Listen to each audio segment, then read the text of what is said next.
Warframe mentioned, I'm not using your government name. And the horse girl phase was officially over. Did I explain it at all? I don't think so. I didn't know it was from the Warframe people. Can I get a bonus? I apparently don't play well with others. We will unfortunately be raging. Yeah, sure. I sure hope so. Did in fact start recording this video before I was like set up to record it. Need a hot second to open up the demo list. All right, friends and gamers, I am not in the best mood right now, so I'm really gonna hope that there are no AI generated games at this showcase because I will be extra mean today. I can tell you that for a fact. It is Sunday. I woke up to an annoyance, and so it is now 11:30 and I need a distraction. So what is a better distraction than to sit and yap about some games? Particularly, today we're talking about the games from the Summer Shenanigans of Summer Game Fest, the women-led games showcase. This is exactly what it sounds like on the tin. These are games made by studios that are either led by women or people who identify as feminine, femme, whatever. As well as we have games that I think they've broadened it over the years to include games that are also just like majority women studios, or they're like, is a woman or femme presenting person like on the main team. They've broadened it a little bit. I will say that because I follow a lot of indie games pretty closely, so I see repeat contenders at different festivals, and so you get to like figure out who's on the team sometimes. Anyways, it's not important. Today we're going to be covering the Women-Led Games Showcase. I am technically a co-streamer, so this video is getting like priority upload, even though it's like a little farther back on the list because we've had some other showcases. Anyways, this is not my first rodeo with the Women-Led Games Showcase, so I'm excited. Ground rules for today. It's the usual ground rules for a deep dive. We are looking for game demos to put in the demo dive list for Steam Next Fest. Steam Next Fest is not happening next week. Well, actually, it's happening from the week you guys see this. It is next week at this point because I am behind. But as soon as I finish the deep dives, I am going to be switching over immediately to start recording the demo dives, and then I move. So, like, I'm moving into my house. So today we want to find demo dives. If you're new here, demo dive is a series you've done on the channel for years at this point. It has now devolved into 3 to 6 games in one video. Each game gets 10 to 20 minutes, and I use a random number generator. Each one gets a number. I use a random number generator to pick what we play because there's no way I get to play all of them. Last year, Summer Game Fest, I did get very close. I had something over 200 games in the list, and I got to 180 of them.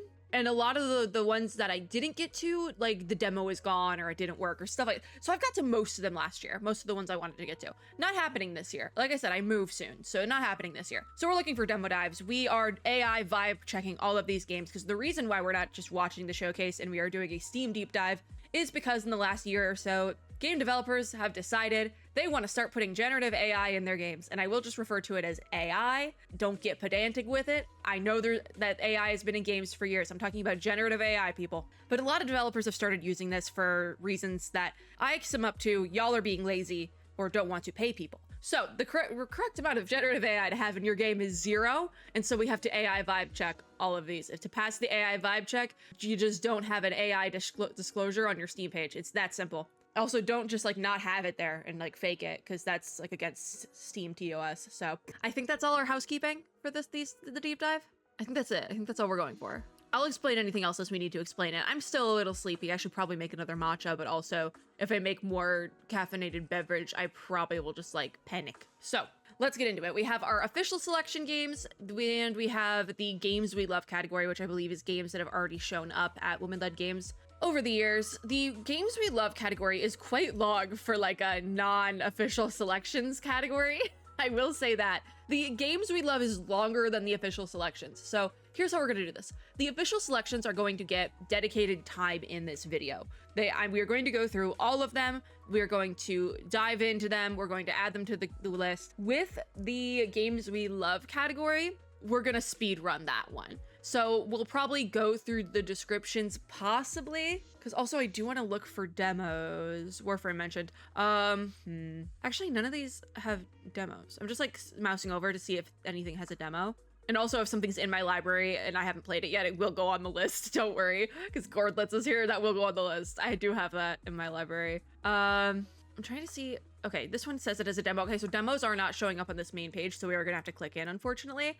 But yeah, I'll explain a little bit more as we go, but the games we love category, we are gonna speed run more so than the main category. So let's start with our official selections. We have Fields of Aru, which I feel like we've seen before, Possibly.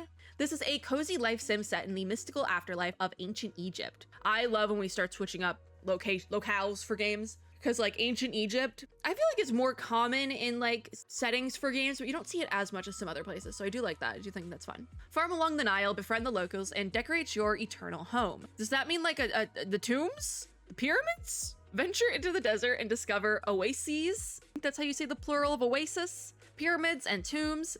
There's the tombs. Unlock magical powers by restoring ancient obelisks and making offerings to the gods. I think I'm going to enjoy this. It's a farming sim. I love a farming sim. They scratch something in my brain and I like that. And it passes the AI vibe check. So put it on the list. There's a demo available. Put it on the list. Yeah. Okay, so with the demo dive list, I say I number them. No, really Notion numbers them for me. I use like the automatic number assignment thing for the table. It's a thing in Notion. It works. It's very nice for me because then I don't forget to number them. Anyways, we are starting. This Fields of Aro is going to be 125 on the list is what we're starting with. I can't type, but this is getting really bad. Oh my God. I think I shifted my keyboard over a little bit, so I'm pressing like one key over. It's really hard to type. Yeah, okay, it's on the list now. I had to add a tag to my thing. Okay, moving on together. We've seen this game before. This is a virtual co-working game with friends or strangers all over the world. Digital pals hang out at the bottom of the screen while you work, study, and get stuff done. Includes productivity tools, hangout spots, break time games, and more. I really want to try this game, but my problem with these like on-screen co-working type games is that I can't really do a dedicated video for it because it just doesn't work. You know, like what am I gonna do? Sit here and edit a video and have it on screen and you guys just watch me edit a video? I mean, I feel like somebody would enjoy that type of content, but like I want to feature so many more of these games because I love these sort of games, but it's so difficult. We saw this at the Wholesome Direct last year. It passes the AI vibe check. This game has been on my radar for a while, and I mean, it's 30% off right now. I might purchase it and just use it on my own time. I'm not even gonna lie. Like, I'm thinking about this one. This one I am thinking about because I've also heard really good things about On Together specifically.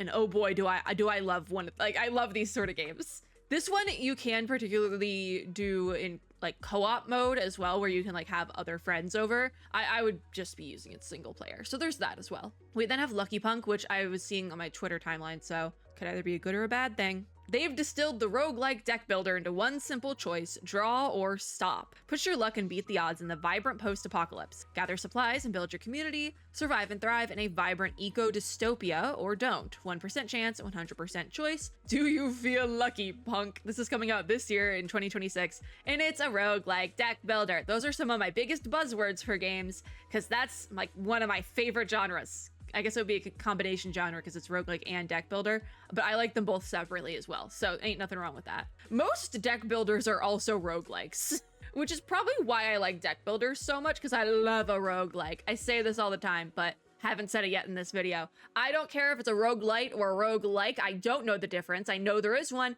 I don't care what it is because I like them all. So we're definitely gonna demo this. I was probably seeing it on my timeline for good reasons then. That was probably a good reason. I am just also I'm not putting the whole title. You're just getting Lucky Punk, I'm sorry. I'm not putting in the subtitle. I understand why subtitles are a thing on Steam, because it's like, there's so many games, you want people to see yours, but I'm not putting the whole title. I'm not using your government name. Okay, Rel, Warped Worlds and Troubled Times. We've seen this game before. This is actually also, I think, a demo dive reject, which let me explain what that is really quickly if you're new here, because it's not bad, I swear. A demo dive reject means that because I do random number generators to figure out what we're gonna play for each demo dive, we don't get to every single game. So a demo dive reject is essentially just, it was on the list for at least one other demo dive at one point in time, and I didn't roll it on the random number generator, and so it didn't go in the video. Also, interestingly enough, I've seen this game on Tumblr. The devs or something are on Tumblr, so I've seen them around there as well, which, you know, I think of that as a positive. If I see your indie game on Tumblr, you're getting points from me immediately. Passes the AI vibe check, which we already knew. We talked about this one before. PC Gaming is right here, and it's probably from the PC Gamers showcase last year that we saw it. I think it was near the end, so obviously you can see the demo is in my library already, so yeah, this is going on the list. Hopefully we do roll this one, because I always feel bad when something ends up being a demo dive reject, which happens a lot because there's a lot of games I don't get to. There's a lot of indie games out there. So whenever I have to make something on reject and I don't get to it, I feel a little bad. So I hope we get to play it this time. Then we have Tiny Capsule Collector. Oh, this is an on-screen game as well. Oh, I like this vibes, especially because I love gachapon. I like gacha games. Hi. But run a cozy capsule shop at the bottom of your screen, attract cute animal customers, collect charming capsule toys, and build a relaxing ambient world in this idle sim, bringing you small amounts of joy, or small moments of joy. I guess it's like the same difference. While you work, make your desktop a place you'd rather be. This is so cutie. It does have a demo, so we are going to do that. And usually with these on-screen games, I'll try to like up the ante. And if I roll one of these sort of games for a demo dive, I'll roll another game like put underneath it. So like we have this on screen, like it's basically 2 in 1. It never works out, but I always do it. Although this one, even because usually I try to be pretty conservative with my wish listing in a Steam deep dive, particularly because I would just put everything on my wish list. And if you look up here, my wish list is currently sitting at a whopping 1,170 games. So I try to be a little bit conservative in that regard. But this one I am going to put on my wish list because if we don't get to the demo, I do want to...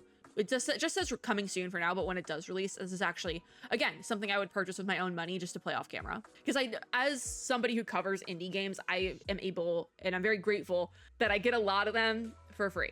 I'm very grateful for this. I love this. I love you indie devs. But a lot of times that is in exchange for making a video about it. And I said earlier on with these on-screen games, it's very hard to do like a dedicated video for them, particularly because like I'm not just gonna sit here and like do like I could just sit here and do like a study with me type video. I have done those in the past, but it's been a very long time. So I actually fun fact, another thing we do on the channel is called player nay, if you've never been here before. And that nay means it goes to rot in my Steam library. Play means I have a year to finish it, and if I don't finish it, there are consequences. And the consequences, one of the on the list, because I was in a effort to have things other than horror games on the list, is study with me videos. It's bringing those back because I used to do them a bunch when I was in college, obviously, and I'm not in college anymore, so I still study on my own time, and like I work on the computer a lot, where doing study with me content would I could probably make it work even easier than I did when I was in school. I just haven't done it because it's like one of those I can't wrap my head around how to make it work as VTuber, but then also I could just do it IRL. I can't wrap my head around like the formatting of it for content, so I just haven't done them in a while, so it's on the punishment list. This would be great for that. But also it would just be great for my own time because I love having these little on-screen games. I really do. So let's put this on. Actually, I started putting it on my list. Let's put it on the list. I actually think this is our first like idle overlay on screen type game. So yeah, it's our first one. I feel like we're not seeing as many of these. There was like a big uptick in these sort of games when like, what is it called? Spirit City Lo-Fi Sessions, and then also farming one that I really liked. Rusty's Retirement, I think it was. There was a big uptick after those 2 games released of these sort of like idle co-working type games, and we don't see as many anymore, but I think we need Spirit City Lo-Fi Sessions. I have 44 hours on record and I haven't played it in like 6 months at least. Oh, now I want to play Spirit City. I might re-download Spirit City later because I offload it off my computer. I might re-download it later because I have a lot of work to do. That actually sounds kind of fun. I might, maybe I'll try to do a co-working video. That could be fun. That could be fun. Yeah, that could be fun. Maybe I'll try to bring them back. I'm inspired. And no, I feel like that's the mark of a good co-working type game, is that I feel inspired to do co-working content again. So like that's great. That's great. I really want to play Tiny Capsule Collector. I might just demo that off to the side and give it its own video with the demo. We'll see. My brain is ideating things. That's the word. Yep. All right. We Were Here Tomorrow is next. This is a co-op game, so it probably will not end up on my wish list. It will not end up on a demo dive. I've said this in the past, but because I record at weird times, sometimes when I'm doing demo dives, I will split the video up and sections and do it like all throughout the day, because I am able to do that because it's 4 different games usually, so I can just kind of split it up and record throughout the day, and then my voice also doesn't get shot from recording for too long at one given point in time. I can do like 20-minute sessions, and it's a little bit annoying to do the setup every now and then, or not, it wouldn't be every now and then, it's a little bit annoying to do the setup just for 20 minutes of recording, but in the long run that's actually better for my voice, so I do that a lot with demo dives. So for that reason, trying to do co-op games is really difficult because I don't have a proper schedule. So trying to get people together is actually just headache inducing. So I don't really cover co-op games for those. Again, that's another thing that I'm like, have ideated and like brainstormed about before and just got nothing. But We were here tomorrow. I can't do a good segue because the description is weird. You and your partner are taken to a mysterious facility where communication and cooperation are your lifelines. This asymmetrical co-op adventure will have you uncover secrets that will shape the fate of tomorrow. Coming out this year, it is a co-op puzzle game. It's going to be at Steam Next Fest, but passes the AI vibe check. Yeah, there's a lot of games like this. I feel if you're looking for a co-op game, give it a try. They're gonna have a demo at Steam Next Fest, but there is no single player option. So it's a skip from me, but that's more of a logistics thing than anything else. Then we have Barbie Horse Ride and Rescue. The fact y'all got a Barbie game is kind of wild. Just saying. Not in like a bad way either. I'm impressed that, I'm impressed we have a Barbie game at a indie games showcase, you know? Like, I'm impressed. Start your Western horse riding adventure with Barbie at Roaming Hearts Rescue Ranch. Rescue and rehabilitate charming horses, test your riding skills, and customize your style as you uncover the mysteries of Moonrise Valley. I would have ate this up as a kid. I don't talk about this a lot, but I did have a very brief horse girl phase at like 8 years old. And then I actually rode a horse one time and it was really difficult and kind of painful. So I never did it again. And the horse girl phase was officially over. This is coming out 2027, so we don't have like a demo or anything for it. I'm gonna skip it for now, but this is one of the ones where if it comes up again at some point in time, I'll probably put it on the demo dive list if we have demos.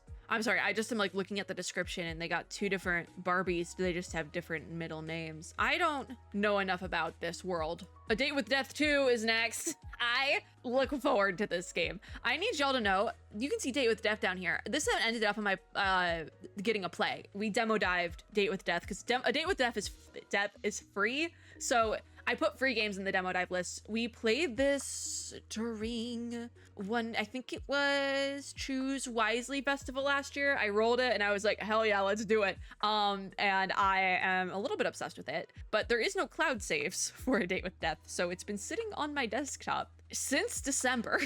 Possibly since November. I don't remember exactly when we played it. I think, no, it was December because I remember it was like on the anniversary because it came out December 7th, 2023, the first one. And so yeah, it was like right there. That being said, did not know there was a demo for 2. Coming out Q1 of 2027. I feel like that's also some new information. This is, even though I haven't finished 1, we have to demo 2. Like, absolutely, we have to demo 2. I don't know if 2 is going to be free or not.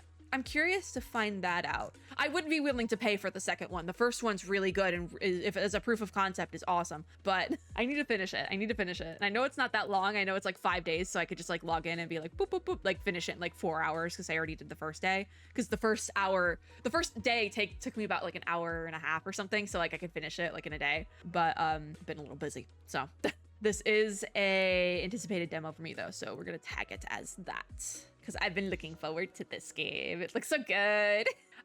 Did I explain it at all? I don't think so. No, I didn't explain this game at all. This is a romance visual novel, otome game, if you will. But in A Date with Death 2, train, chat, and flirt your way through the underworld in this romantic story-driven chat simulator. Create your own Grim Reaper, connect with your team through text and video calls, and decide who you are when the past no longer defines you, and a sequel to A Date with Death. I am not sure if this game has full voice acting, by the way. I do believe they just recently added near full voice acting to A Date with Death, so I'm curious if A Date with Death 2 will also have that. So I need to finish that's the thing. I could finish the first one so easily now because they added full voice acting for the Reaper. So I don't know why I don't. Anyways, moving on to a game I believe we've already seen at Summer Game Fest. Yes, we have. Soulframe. This was in the main show from the creators of Warframe. Ah, I didn't know it was the Warframe creators. They did a really bad job of telling us that during Summer Game Fest. This is why we do the deep dives, which the thing is, I think I opened this page during Summer Game Fest because I was doing like a dual deep dive thing. Actually, I think the page did not show up until the end of Game Fest, and so I never opened it, and that's probably why we never got that one line, crucial line of information. Hi, I really like Warframe, so... But from the creators of Warframe emerges a new fantasy action RPG. Forge your legend with blade, bow, and magic as you lead the charge against a world-devouring corruption. All right, this sounds great. We've seen it already. Passes the AI vibe check, but not the mature content one, which I don't care as much about the mature content one. The AI vibe check, if you fail that, immediately it's a no from me. But with the mature content one, I'm much more flexible. I think it's important to have that because you shouldn't have to play a game that makes you feel uncomfortable, obviously, and so it's important to have those content warnings. However, I'm much more flexible with those. I don't care as much. I care a lot about the AI one. The mature content one I think is important to have, but I'm much more flexible with it. I don't care as much about that one. So, yeah, I mean, it's already on my wish list. I don't know what to do with this. We talked about it a little bit already. I didn't know it was from the Warframe people. They did a really bad job of proving that.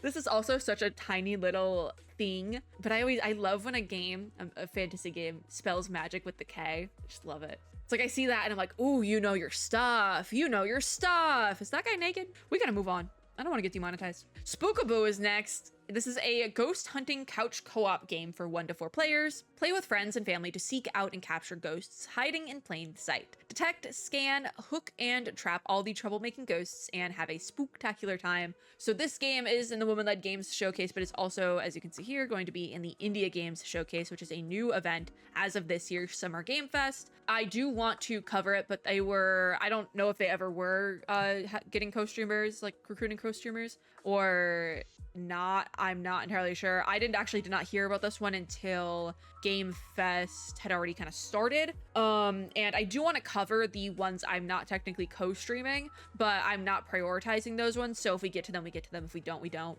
We might get to this one.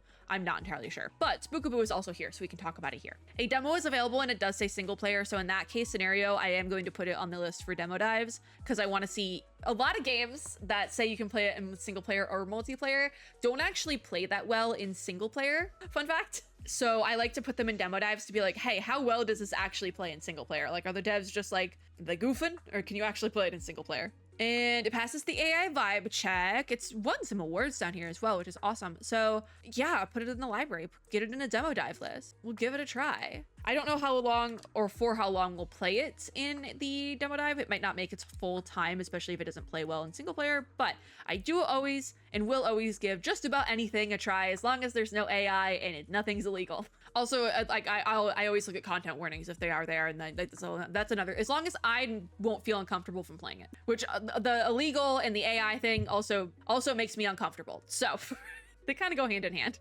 Then we finally move on to the second page, and we're going to be brief with this game because I have geeked about it many a time already during Summer Game Fest. 13Z, the Zodiac Trials. This game, there is a demo available, as you can see here. However, this has been on the channel before in demo dives before, so we will not be putting it back in the demo dive. I try not to double up and put things in a demo dive twice, just because there's so many indie games out there and I want to give everybody a shot. And I know I really like this game. I've been waiting for this game since like 2023 or 2024 at this point. Like, go back to whenever it was in the demo dives, because I don't remember when we played it, but since then I've been like, oh, this looks really, I've been waiting for this game. This is one of my most anticipated indie games, and now I can say it's one of my most anticipated indie games for 2026 because it's coming out in Q4 of this year. I think we actually already knew that earlier on. I think this was at IGN as well, and it was at IGN or something. It could have been Lags, I'm not really sure.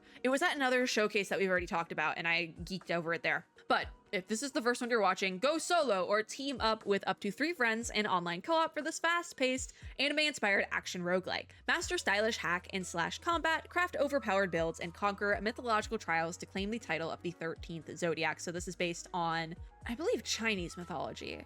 I know it's Chinese mythology, but I don't know if that like overlaps with any other countries. So my understanding that this is based on Chinese mythology, and it's just so fun. How I explain this game, if you are a fan of open world gacha games like Genshin Impact or Wuthering Waves, as well as like Legend of Zelda, things like that, and you're looking to get into indie games, particularly if you've only played the big titles, the big gacha games or the big AAA like open world games. But if you're looking to get into more indie games, I would actually recommend 13Z as a perfect starting point because it has a lot of those style overlaps with something like that. I actually re-key bound some of the controls in the demo version of the game to overlap with the controls for something like Genshin Impact, and it was extremely intuitive. It worked out very, very well. So if you are looking to get into more indie games as somebody who only really plays the big titles, try 13Z. I think you'll really, really like it. especially if you are a big Genshin player. I recommend trying 13Z if you're looking to get into indie games, and now is the perfect time to do that because there is a demo available. And this is a different demo from the one I played a couple of years ago. Obviously, it's probably much better than what I played, and the one I played was still really, really good. But this is the perfect time to try it out if you're looking to try out more indie games, because look at it right there. There's a demo. It's free. So I really, really recommend this game. It's one of my most anticipated games of 2026, I can say now. Okay, we move on to Schrodinger's Call. When the world is coming to an end, who would you want to speak to one last time? Schrodinger's Call is a visual novel that lets you experience the pain and salvation of human connection, as if you were turning the pages of a picture book. This sounds so good, by the way. I know it's gonna make me cry, but this sounds like so good. It is a visual novel, obviously. It came out May 27th of this year, and the episode 1 demo is available, actually. So I definitely want to try that out for sure. It passes the AI vibe check. The art style is insane. Shueisha is publishing, and their visual novels tend to be pretty knockout. So I really, this goes on the demo dive list. This looks really, really good. It looks like just spooky enough that it'll be really, really fun, but won't like give me nightmares. Nah, this looks great. This looks so good. Okay, I don't think I have to tag it with horror. I think we'll be safe, but yeah, this looks great. Okay, From Ruins then, a detective adventure. I think we have another, no, this is a point and click. It's not a visual novel. A new gen detective adventure combining deduction gameplay with a gripping story full of twists and turns. Gather clues, establish connections, and solve a series of increasingly challenging cases. Will you uncover the feud that began at the end of the world? This is a point and click, like I said, but comes out in 2027. There is no demo. So in that case, I am going to put it on my wish list instead so that we can play it later on. It does pass the AI vibe check, but it does not pass the mature content one, which I would actually look at because just like glancing at some of the words in that paragraph, it's not even a paragraph, it's like 2 sentences. Just glancing at some of the words in that, definitely check the mature content because that it seems pretty heavy. But in the case where there's no demo and it sounds like really, really good, I do just put it on my wish list because I want to be notified of a demo later on. Fun fact, this is something Steam does. If you have emails on, one, when a game on your wishlist has a demo available, now Steam will send you an email that the demo is available, but I don't always see those. So what I look for is that during the big like demo events, so like Next Fest in particular,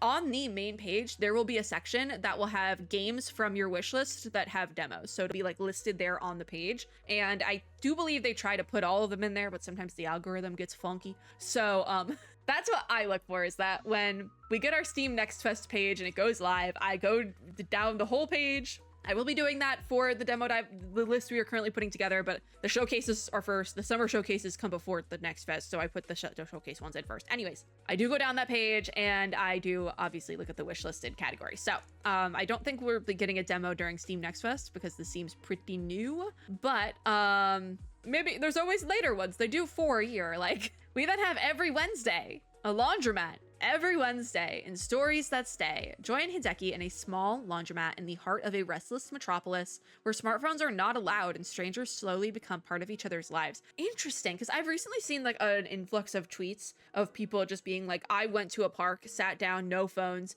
Somebody else did the same thing. We talked for 15 minutes and never didn't exchange numbers and just left. I've been seeing an influx of tweets like this. So I don't know what that means, but this seems like that. Also, Steam seems like it might be down because it's telling me to sign in when I am most definitely signed in. Passes the AI vibe check. Comes out February 2027, so it is a ways away. And I would like to put it on my wish list if Steam will, it's logged me back in. Okay, cool. Put it on the wish list. Steam just glitched out for a second. It's okay. Don't worry about it. Then we have Burger Boys, which is on my wish list because this was at a previous women-led games showcase, actually, I believe. Oh, Frosty. Never mind. It was Frosty last year. I know we've seen it before, but I didn't know where it was Frosty. So we might see this one again. Just saying, we might see this one again because I'm also covering Frosty games officially again. So, and last year Frosty games was actually my favorite of the summer showcases. I think they did the best job. So anyways, this was on the wish list to take a look at later because I don't think there was a demo last year. But in this game, become Patty, the accidental owner of a failing food business. Craft tasty or nasty burgers, discover new ingredients, and work hard-ish to redeem your reputation on the way to the best parking spot of all time. Play with your food in this cozy food truck simulator. I don't know if that was the description last year because I really like this description. I remember being a little bit unimpressed by the trailer for the game, but I actually really, really like the description they've used here particularly. They do have a demo, so we are going to actually demo it this time. Passes the AI vibe check. They made a boneless joke about the burger. I'm very particular about my comedy in media. I don't find a lot of things funny that I know people are trying to do a haha funny with. And I'm really bad at pretending something's funny. Like if somebody tries to make a joke and I think it's bad, I just won't laugh. I'm really bad about that. And some people find that off-putting. So I do love a good internet meme though. So can I get a boneless? That I like that. I like the boneless. I think was it a TikTok or a Vine? I can't remember, but either way, it's funny. Put it on the list. Because I think when this was first pitched during Frosty last year, I was like, oh, it seems like I wouldn't really find it funny. Like one of those. I'm just gonna, it seemed subpar to me. I'm impressed. I'm impressed. I'm actually intrigued by this game now. Put it on the list. I don't think this is a reject. I'm not gonna list it as a reject on my list, but I will say anticipated demo. Why not?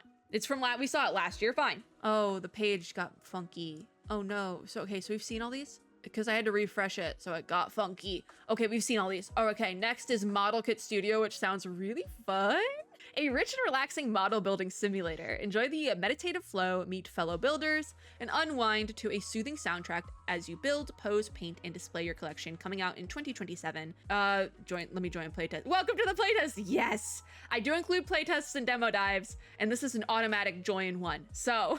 Oh, this is great. I want to put this into the cozy corner. So I have another, like, honestly, it's getting so, the parameters for the series are getting very wide. But the cozy corner is also known as the chaos corner sometimes. And it's where I play these sort of games, like a visual novel that's cozy and doesn't have, like, it's not like a horror visual novel or like a wide expanding RPG. It's like a cute little visual novel that's just like a little you know, like a cute little visual novel. But also games like this that are just kind of like these like sandboxy type games where I actually don't talk as much and they edit down to be much shorter than the actual video is. So you'll actually see here, it's similar to a game called Shantytown, which I actually played last night, and that video will go up before this one because I have a deadline for that video. And that's like a cozy corner thing. It's like a little city builder sandbox. This is a very similar vibe, and I want it. I want it.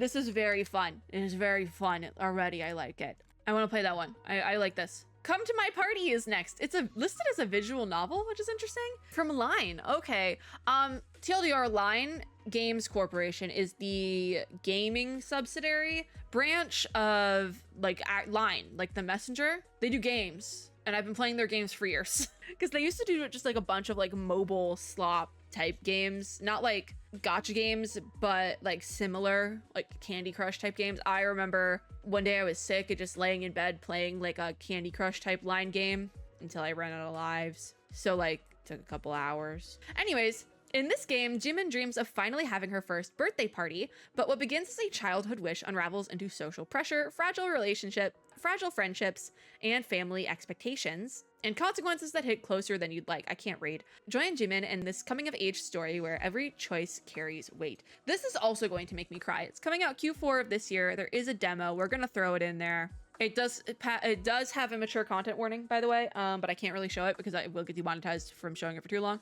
It actually looks like this might have been developed by a solo or near solo dev, and Line is publishing. So that's actually really cool. I didn't know they did that. I was curious because I'm like, this doesn't sound like the thing Line would usually publish, you know? Like, they're very like a clean cut studio, it feels like. But if it's they're publishing a solo developed game, that makes a little bit more sense. I actually really want to play this one though. I think it's gonna make me cry, and the art style is really good as well. Yeah, Q4 this year, we're gonna put on the demo dive list. Yeah. Then we have Meowstery Wisp. I can't read. This is a multiplayer social deduction and investigation game where players gather clues, debate, and manipulate trust to resolve a mystery with no elimination until the big finale. This is a skip from me. This is coming out Q3 of this year, so very, very soon. It's going to be in early access. There is no single player option, so I'm skipping it for that reason, but also I apparently don't play well with others, so I'm really bad at social deduction games. I've had to tell this story a lot recently because we've gotten a lot of social deduction games this year, but the last time I played a social deduction game, it was Among Us on my phone. I played it on my computer. I had never played it on my phone, and a friend of a friend insisted on, like, I didn't know this person until we all sat down to play. Friend of a friend insisted I was the killer in the game, and I was like, no, I just don't know how the controls on the phone work, my guy. I don't play phone games like this. I only ever play on my PC because my phone has no space on it. And so I was like struggling. And this person was like, no, they're the killer. No, no, no. Like, they were going in, and I'm like, I don't even know you. They voted me out, and I wasn't the killer. Fun fact. I actually think they might have been. Anyways, I never played a social deduction game again after that. Like, they kept playing, and I was like, oh, sorry, I have to go do something. Just because it just gave me, the whole experience gave me a real bad ick. So I never played a social deduction game again after that. So I don't play well with others, so I don't play social deduction games. So this one's a skip from me, but if you're into that, good for you. We're getting a lot of social deduction games, by the way, this year. I feel like the Among Us hype is finally catching up to how long it takes to make a game. And so now we're seeing all the social deduction games kind of like hit the market, you know? We move on to portobellos, like the mushroom. Okay. Explore a whimsical island to find pie recipes. Bake them by gathering or growing ingredients, which may be the key to helping out your newfound quirky friends leave the island. In this wholesome 3D platformer collectathon, you can enjoy discovering the world freely at your own pace. This comes out from 2026 from a studio called Let Us Cook Games, which is clever for a food game. There is a demo, it's single player, and it passes the vibe check. So I think we gotta put it on the list. What is... I have no complaints. It hits all the things. I might rage quit a 3D platformer, but we can always give it a shot. My computer's being really slow today, so like, give me a second. Just give me a second here. Okay. Next is a game we have already played on the channel, so this will not be going in the demo dives if there is a demo available, because it got a dedicated demo dive during the last Steam Next Fest times back in February, because I received early access to the demo. Is it out? Oh my god, it's out. I didn't know it was out. The demo is still available, by the way. It's on the sidebar here. So it's an older demo, but the game came out May 21st of this year, so that makes total sense. This game is actually really good, though. It passes the AI vibe check. It does have some mature content. I really liked this game. I did not know it had come out already. But Luna Abyss is a single-player, story-driven action-adventure with fluid platforming and bullet hell combat. Follow the journey of Fox, a prisoner of Luna caught between a cryptic prophecy and their prison sentence. This game is really, really good. It is a little bit spooky, I will say that. If you're like me and get scared of everything, play it during daylight hours, because I made the mistake of playing it after work and it was dark out, and that was a mistake. But yeah, this game is really, really good. I really, really liked it, but I'm always looking for a good single-player FPS RPG, because they're kind of hard to come by. Like, there's a couple more from Summer Game Fest. Actually, I got a little bit of early access privileges of some of the gameplay footage, so there is another one I want to talk about, but it's not at Womenly Games, so we're not going to talk about it in this video. But there is a couple. I feel like we're seeing a little bit of an increase in particularly single player RPG experiences after the success of something like Clair Obscur last year. We're seeing an uptick in those already, because I think a lot of studios probably had them in development and we're like, okay, now is the time to release those. But like, this is just wave one of that uptick. We're going to see, similar to like the social deduction Among Us wave that we're seeing now, we're going to see another one of single player RPGs like in a year or two from now, once they've been developed. All that is to say, I really like Luna Abyss. The demo is really good. I didn't know it was out, so this is actually great, because now I know it's out, and now I might buy it. I think a Steam sale is coming up. I could think the summer Steam sale is coming up, so I might wait and see if this is going to go on sale for that. $30 isn't bad. I don't know what the time to beat on this game is, but I'd pay $30 for this game. I liked it. Okay, next page, we have House of Saturn. It's a horror walking sim. Exercise. Oh, this was also at Midsummer Night's Scream, by the way, which is another showcase that I don't have co-streamer perms for, because I don't know if I saw people co-streaming Midsummer Night's Scream, but I don't know if they reached out particularly to specific horror content creators or anything, because I never saw them doing recruitments for co-streaming. So could have just been me. I didn't see it, but I do want to cover it. It's just not a priority because I'm not a co-streamer. So exorcise the demonic in this psychological horror game set in 1920s England. Navigate a haunted university. I love that setting, by the way. The last school that I went to was super, super old, and there were multiple parts of that school's campus that I'm like, this place is haunted, but the vibes were like immaculate. I had a lot of beef with some of the teachers, but the vibes of the campus, immaculate. I can't say the same for now, though, because right before I left, they started massive construction, and I feel like the vibes are gone now. Anyways, taking a drink of my melting matcha. It was fine. It was overly sweet. So now that some of the ice has melted and watered it down a bit, it's good. Anyways, we're navigating a haunted university by solving puzzles and hiding from a demon that can phase through walls. The gates of hell shall not prevail. I immediately want to play this. I'm very pick and choosy with my horror games. Yeah, playtest access, baby. Okay, I'm very pick and choosy with my horror games because I'm a weenie and I can watch a horror movie or read a horror book just fine, but throw me in the game and have me actually doing the things and I will cry. But the problem is that horror games in particular have some really great storylines and I am a sucker for a good storyline. So like this, yeah, it passes the AI vibe check. Does not pass the mature content vibe check, but that is for mild blood and gore and I can deal with that. House of Saturn. This sounds so good. This sounds so good. Thank you for playtest access. It's an auto join playtest though, so it's totally, I'm thinking auto join playtest. I hope we get to demo this one. This sounds fun. I'm like, that's a horror game, but it sounds fun. Coming soon, so it doesn't have a release date yet, but I look forward to it. Okay, then we have a game we've seen before. It was at the IGN showcase, which I did record a video for that one, but I'm not a co-streamer for the IGN one because I don't think IGN took co-streamers. Therefore, I've recorded it. It'll be uploaded last. Because I'm not prioritizing it. So we have seen this game before. When a city falls to a sleeping plague. Oh, I remember this one now. This sounded so good. When a city falls to a sleeping plague, nightmares rise up. Awaken the city as a mortician's daughter who walks the line between the sleeping and the waking. Fight through the dreams, sail the rift, choices that chip away at who she is. Try to become the nightmare that nightmares fear. I've read, I started a book with a premise that felt similar enough to this, but I was doing it on audio and I had to stop. I was listening to it. And I had to stop listening to it because the male POV narrator, I could not take seriously. I'm sorry. They were doing way too much. So I had to stop listening to it. But it was good. I want to finish it physically if I can get my hands on the book. I just am so bad. I am moving this month, so I haven't been buying any books, and because I don't want to, I have so many books, I don't want to move any more than this, so I'm waiting until I move to buy more books. I really like this concept though. There's no demo yet. The release date is coming soon. We don't have that much information on this game, but it sounds so good, so it's on my wish list for now. I look forward to it. We then have Burn With Me, a story-centric deck builder filled with cozy dread and occultic mysteries. I hope we got some tarot cards, baby. In order to summon a personal demon, you'll master inventive gameplay with position-based synergies and permanently burn your cards and your soul. I immediately, yes, put it in the library. We're gonna demo this for sure. I'm assuming we'll see some tarot cards somewhere. We've already had a couple, like a handful of deck builders that use tarot cards this year, and I love that for me. So yeah, let's put this on the demo dive list. This sounds great. It's just spooky enough that I don't have to worry about playing it after the sun has gone down and being scared of it. It's a deck builder. I love a deck builder. Okay, another game we've seen before, but not this year, is Tavern Talk Stories Dreamwalker. So I believe we saw this somewhere last year. It was Choose Wisely at the end of last year.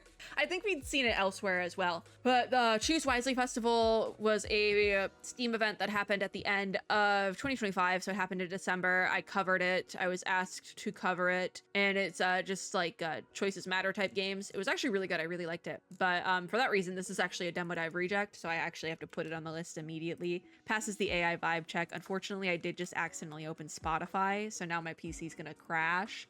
The icon on my taskbar down here for Notion is right next to the one for Spotify, and sometimes my mouse overshots. Like it freezes up a little bit and overshots where I need to click, and so it clicked on Spotify instead. Anyways, this is a demo dive reject. This was supposed to be in at least 1 to 2 other demo dives. Anyways, it's coming out June 9th of 2026, so that is in less than 48 hours at the time of recording. Welcome, Tavern Keeper. In this D&D inspired visual novel, you will run a cozy seaside tavern, meet adventurers, gather rumors, and mix fate-altering drinks to stop dreams from twisting into nightmares. This is exactly what it sounds like on the tin, right? Put that in the library, because that was supposed to be demoed a hot minute ago. And yeah, passes the vibe check. I kind of already knew it did, because like I said, this was at least, I think this was on at least 2 other demo dive lists at some point in time, so it needs to be demoed. Similarly, we have Arcane Eats, a game we have talked about before, but has not been on the channel this year. This is a roguelike deck builder with a delicious twist. Think like a master chef, balancing resources as you strategically combo ingredients to subdue hungry hordes. Recruit a legendary kitchen crew and rise through the heroic cooking guilds before the hunger consumes us all. Coming out 2026, the demo is still available and it's in my library already. Passes the vibe check. Like this game just needs to go on the list again because it's been a minute. We haven't talked about it in a minute, but it's back. I should have made a second matcha. My throat is starting to hurt. I might split this video into 2 recordings because my throat hurt. Oh, but they only have 1 section, so it's going to be a pain in the butt if we don't record it all now. Ugh. Okay. We move on to Letter Lost. You're the sole employee at the Harnham Isle post office, stamping, sorting, and delivering mail. But the job hides secrets, and the office itself holds mysteries you must uncover. This will be the only job you'll ever need to work, unless you can escape. Coming out June 10th of this year, so in exactly 3 days at the time of recording. So it's actually probably out by now. This was actually also featured at one of the Dames for Games showcases this year, which I at one point in time was a creator with them, but I think they banned me. Unsure. I get banned from things sometimes. We might skip this game. Oh, speaking of getting banned from things. Oh, do I want to be petty? Yeah, I want to be petty. Listen, we're already at 139 demos, so I can be petty. Unseal. In this game, you awaken as Ash, a charred figure with a caged head and a fractured past. Navigate a surreal nightmare world built from your own memories, solve maddening puzzles, and evade the grotesque creatures that hunt you in this atmospheric third-person cosmic horror adventure. Does it pass the vibe check? It does pass the AI vibe check, but there is quite a few content warnings, so do take care of your content warnings. If I request access, what happens? My interest has been registered. Okay, so they're currently doing the playtest, so I don't think we're gonna get access to it, so this probably won't end up in the demo dives because it looks like they're done taking people. So, oops. We then have Dungeons and Dining Tables, another D&D inspired game. That's like the second one in the last like 10 minutes. Delve dungeons to collect rare furniture, take that furniture back to your home to decorate, and the cozier your house is, the higher your stats. I love that concept. Go forth and drive the grumpiness from the land. Your perfect home is just a dungeon away. Oh, and you play as an axolotl, just adding that in. So release date is to be announced. There is a demo, so we'll take a look at that. Passes the vibe check. We're gonna play this one. Add to library, put it in there. I like this concept because instead of grinding for stats and upgrades, you still have to grind, but it's for furniture and that gives you stats and upgrades. I think that's fun. Because it's like, usually you would get stats and upgrades from like grinding for gear and stuff, but in this case, it's furniture. So I get to decorate a little house. I love it. Next is Frida is Changing, a fun horror point-and-click adventure following Frida, a 14-year-old girl determined to uncover the mystery of her sister's disappearance. Explore an expansive village, solve puzzles, unlock memories, and discover monsters where you least expect them. So this is release date to be announced. It doesn't say it's point and click, but it looks point and click. And I sometimes rage quit point and click games because I get a little bit lost and then I'm like, I forget it, I give up. But there is a demo for this one, so we will give it a shot. Passes the vibe check and all that, so we'll give it a shot. Okie dokie. Philosophy? This is also going to be at the Southeast Asian Games Showcase. So I'm covering that one as well, so we will be talking about this game again. Use just 2 buttons to climb a colossal pinball table spanning the history of Western philosophy. All right, this is gonna go crazy with a certain crowd that also really liked Jump King. Was that the name? Was that the game? This is gonna go crazy with the Rage Games crowd. Philosophy is a minimalist game that turns pinball into a quiet struggle against gravity.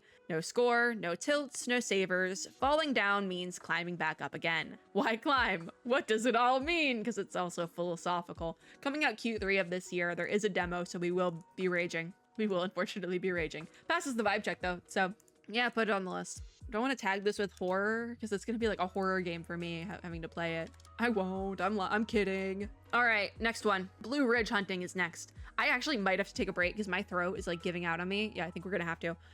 So we're actually gonna not do Blue Ridge Hunting right now, and I am going to take a break for my throat. Ooh, but there's this game. I was looking forward to this one. Oh, in this game.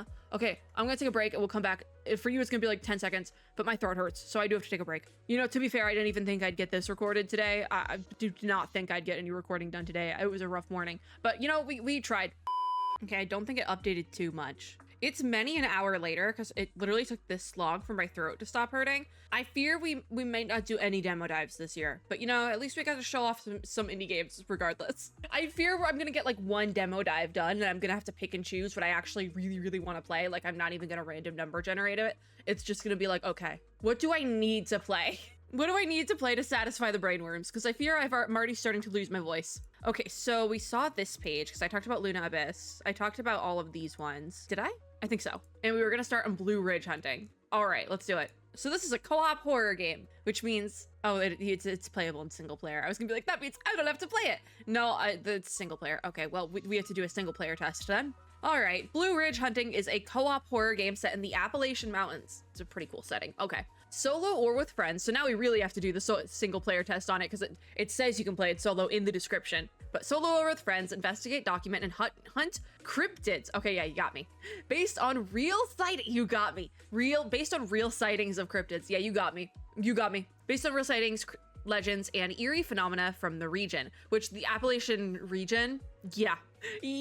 We were talking about eerie phenomena. That's probably that's like probably the hometown of eerie phenomena in the United States. Like that is like the hot spot for that. Are you brave enough to uncover the truth? Ooh, coming out August of this year. Please tell me you passed. It does pass the AI vibe check. We are in the clear. Obviously, that does not pass the mature content one, which was pretty, could have told you that.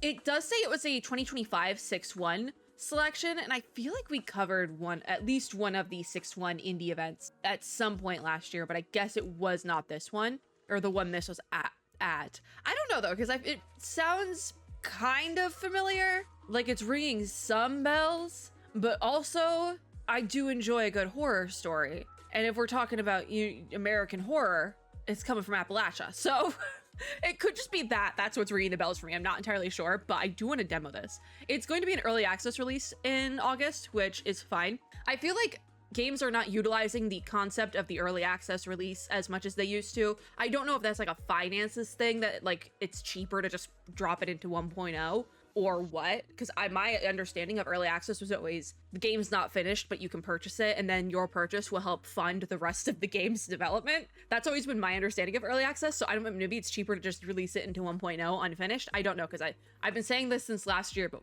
we need more early access games. Let me put this demo in my library. Oh, I don't have my list open. Oh no. But yeah, I do have a slight fear, speaking of horror games, that we will not get any demo dives done this year, because I'm already losing my voice. Alrighty. We got it on the list. So then we have Draw Pass, which I feel like I've seen before. It's a free game that came out March 2nd of this year. So it has been out. So that makes a little bit more sense to me thinking I've seen it before. It kind of seems like, it seems very similar to something like Gartic Phone, which I've seen people playing recently again. I hadn't seen that in like a year. But will your friends make a masterpiece or a mess? Collaborate together on a single canvas to bring a random prompt to life, but be careful, this drawing game gets more chaotic with more people. I could assume that. Oh, no wonder I've seen this before. It's from Lucky Roll. Okay. Their Lucky Roll devs are very nice. An NSFW DLC is insane, first of all. These devs are very nice. I met them at an event I'm no longer allowed to go to, but they're very nice people.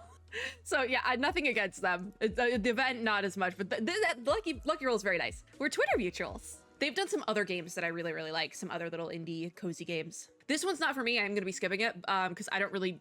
We've been over this with the multiplayer games. But this game is free. So if you are looking for something to play with friends, this could be a good one. And the devs are nice.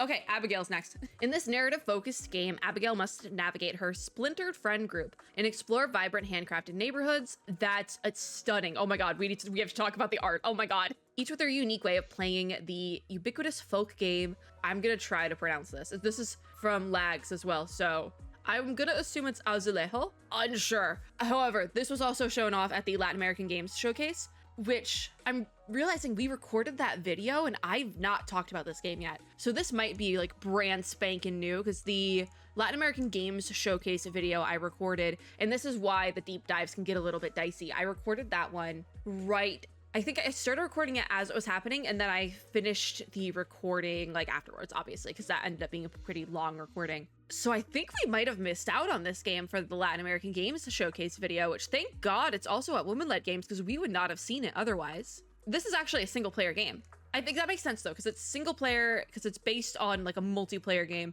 The art for this, stunning. I haven't brought this up yet in this video, right? But whereas the AI content disclosure on a game, seeing that is an immediate no for me. However, exact opposite side of the coin here. If your game uses hand-drawn art, I am 99% certain to immediately say, yes, we gotta play it. Like, it's the exact opposite of the AI content thing. And I actually think I talked about this in the Lags video, that since the introduction of generative AI to the culture, if you will, because it's not just games, it's everything, unfortunately. But since the introduction of generative AI to the culture, we've seen a lot more games and also a big increase in games releasing that are using these like hand-drawn styles. It seems like this game has taken it much further, and yes, there's hand-drawn art, but they've like handcrafted it. They even use the word handcrafted. Like, these are like felt art pieces and dioramas made by people. I'm assuming that is handmade because they showed a little video clip of somebody like placing it down. I think it was this one that showed that off. So like it could be 3D modeled, but I think at least some of it, like, yeah, at least some of it is hand done, which is wild. Also, the concept of making it physically and then doing a 3D render of it is also like an insane thing to think of. Like, this is wild. It's brand spanking new. They don't even have a publisher on this game yet. So that means like it's new. I'm putting it on my wish list. Returned kind of by accident. Wait, is this like, no, this is the studio's first game. Okay. This is impressive.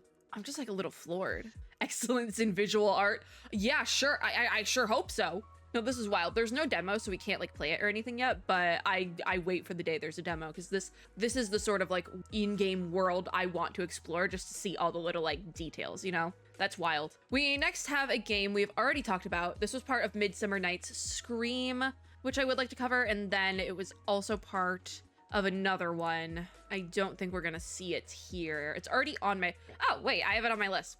Hold on, I can figure this out. It was probably Mix, right? Was it Mix? No, this we saw at Endix. This was like one of my favorites out of Endix. Okay. I had very mixed opinions on Endix Showcase this year, the spring one. However, there was a couple games that came out of that I'm very much looking forward to, and Nefarious was one of them. Okay, hold on, let me add this. This was also at the Women Led Games Showcase. Is the demo still available? Yes, thank God. Because I have it noted down that the demo is available during Endix, but it might not be available further than that. And no, we're safe. We're safe, everyone. Yay!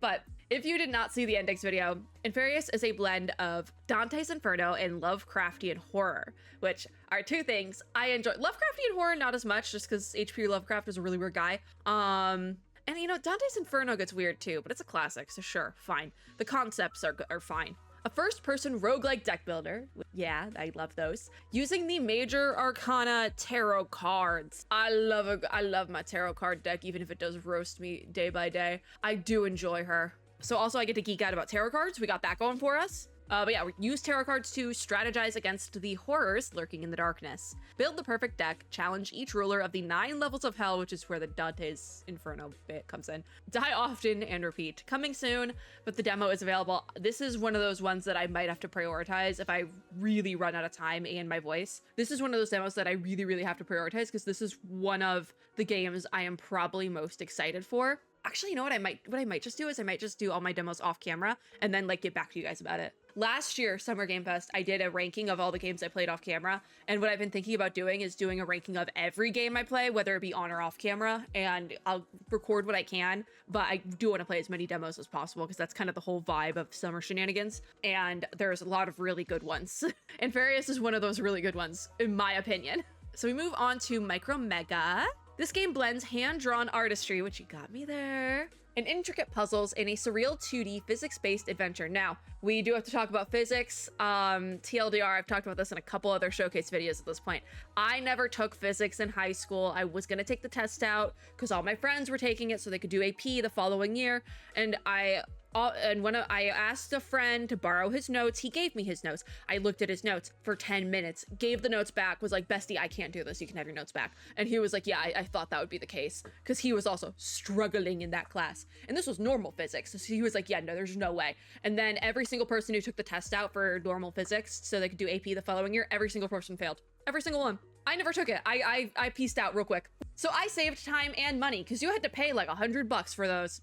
Anyways, that's my physics story. I never ended up taking physics in high school or college, and so physics confuses me a little bit sometimes. So this could be interesting. Guide a fragile sphere through the world of visual artist Mani, interacting with its creatures to unlock paths and overcome challenges. A mesmerizing journey of beauty and fun. Release date is coming soon. We do have a demo. We'll probably do the demo. I don't know if the San Francisco edition for Day of the Devs is like the Summer Game Fest Day of the Devs. I don't think it is. I think this was happened earlier in the year. So I don't think this is the Summer Game Fest Day of the Devs. Just pointing that out because we've had a couple of games have the award for the San Francisco Day of the Devs. I don't think it's the same one, but it does have it's hand-drawn. Easy. If your game is hand-drawn and you pass the vibe check, which if you're using hand-drawn art, you probably should pass the vibe check. But if you're using hand-drawn art, you're going on the demo dive list. I don't know what to tell you. It's like a near guarantee I'm putting you on the list. All right, we then have a repeat offender.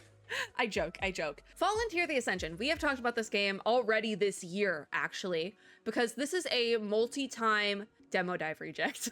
I received early creator access to the demo. I might have the full game. No, I don't have the full game, but I do have a creator demo somewhere in my Steam library just rotting. This was on multiple different demo dive lists since last year. It just never ended up getting rolled for a video. Like, if we go down to the awards section, they don't have all their awards here. They just have some. I was like, if they were gonna have all like the showcases they were at, we could just like list them off, because like I've probably covered most of them. We've seen it before. The devs were very, very kind in giving me an early version special creator copy of the demo way back when.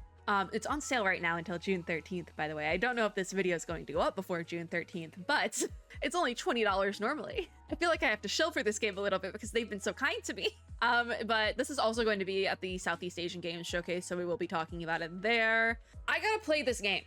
There's not a demo here, but let me see if I still have access to mine in a second. But this is a story-driven Metroidvania where the allies you choose to bond with change how you fight and explore. Journey through the high fantasy world of Rawa, uncover lost civilizations, forge bonds that shape your path through a land on the brink of collapse. So this came out March 17th of this year. I'm going to, hold on. Technical difficulties. I'm kidding, I'm just going to my actual library. I still have access to the demo.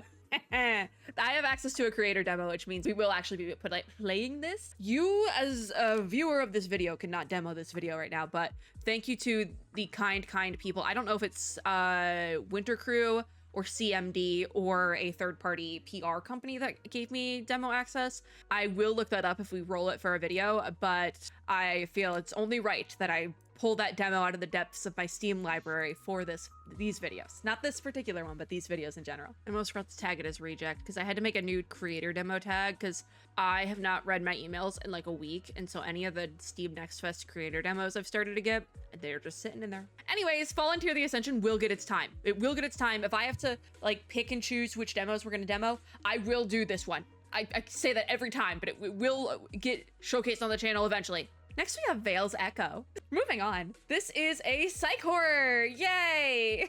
Death isn't the end, it's your last chance. Solve haunting puzzles and make choices that matter as you guide Veil across the underworld. Will regret follow her into eternity. This is coming out 2027, and I'm seeing very, like, this is giving Junji Ito. I love it. I do. I really like it. It passes the AI vibe check, thank God. This does look like a point and click, however, though. It's not listed and user-defined tags as a point and click, but there's a very strong chance this is a point and click game, and I will rage quit a point and click game.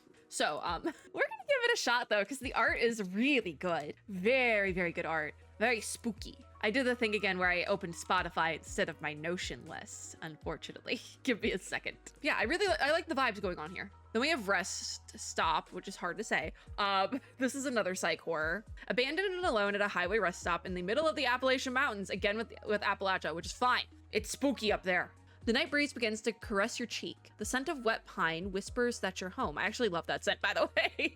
The taste of iron in your mouth reminds you that you can't stay here forever. This is coming out December 28th of this year, and it passes the AI vibe check, not the mature content one, which I expected that. We're going to Appalachia again. I expected that. Very interesting art style. We don't have a demo yet, which I don't know if we will get a demo for this game then, because it is coming out at the end of this year. They have like a confirmed date, so I don't know if we will ever get a demo. So I'm gonna throw that on the wish list for now, just to maybe we will eventually. There is also a chance that any game that does not have a demo yet will have a demo once Steam Next Fest starts, which we're gonna start seeing a lot of that actually the week you guys will see this. Like by the time this video goes up, we're gonna start seeing a lot more of the rest of the Next Fest demos going live for next week by the time you guys see this, which actually, technically, I'm recording this on Sunday, so it is next week that Next Fest starts. But we're gonna start seeing those demos go up soon. So anything that doesn't have a demo at the time of me recording this on a Sunday could have a demo like tomorrow. We actually had that happen with a game that was at Mix Indie Showcase. We later saw it at one of the other showcases that happened during the thing, and it I was recording, I think, the mix video, and I recorded the first half, then the second half. It took me 2 days to record because there were so many games. And I go to record another video, which might have actually been Latin American Games Showcase the following day. And the game had a demo. It was like a day later, and the demo had been added to Steam. So it's very flexible right now. So it goes on the wish list. So if we do get a demo for Next Fest, we will see it. Then we have Taste of Heaven. We're finally out of our psych horror bubble. Taste of Heaven is a 2D cooking RPG with a pinch of roguelite. Master the art of crafting dishes for celestial gourmets while forging bonds with a cast of unforgettable characters. Discover hidden recipes and explore a vibrant, ever-changing world brimming with charm and mystery. Release date is to be announced, but there is a demo and it passes the vibe check. So, it goes on the list. It also is tagged as romance, which I did not get romance from the description for this game. So it is like it's a cooking RPG. It's a cozy little RPG. So the romance aspect doesn't surprise me, and I'm not mad about it. But the description was not giving romance.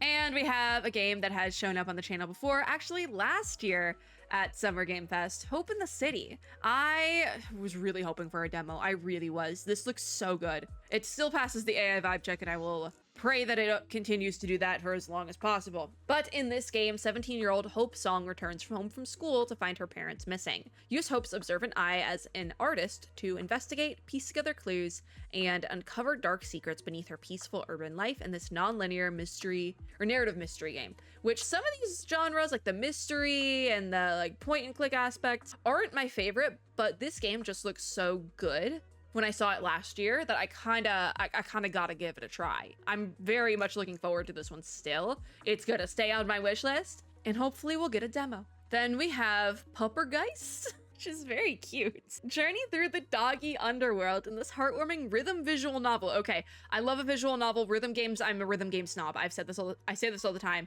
I'm a snob when it comes to rhythm games. I am very choosy about my rhythm games, but I am down to try just about any rhythm game as long as it does not demonetize me. Reunite with your lost pup by connecting with other dog spirits, learning their stories, and lifting their moods through rhythm games full of charm and challenges. This is coming out July 16th of this year. There is a demo. I'm curious what the streamer mode looks like for this, if like we're safe. But we are gonna demo it regardless, because I'd rather have to deal with stripping the music from a demo dive clip that's like 20 minutes or less than a whole entire video having to do that. So we will demo it. I'm just gonna put a really quick tag on that it's a rhythm game, so I do need to be careful with it. Because sometimes rhythm games are safe, other times they're not. It really depends. I added a tag for the rhythm game warnings, just so I know what I'm getting into. I tag everything so I know what I'm getting into in these lists. Then we have a repeat game, Tuata Brava. We saw this at the Latin American Games Showcase, so I'm not going to linger.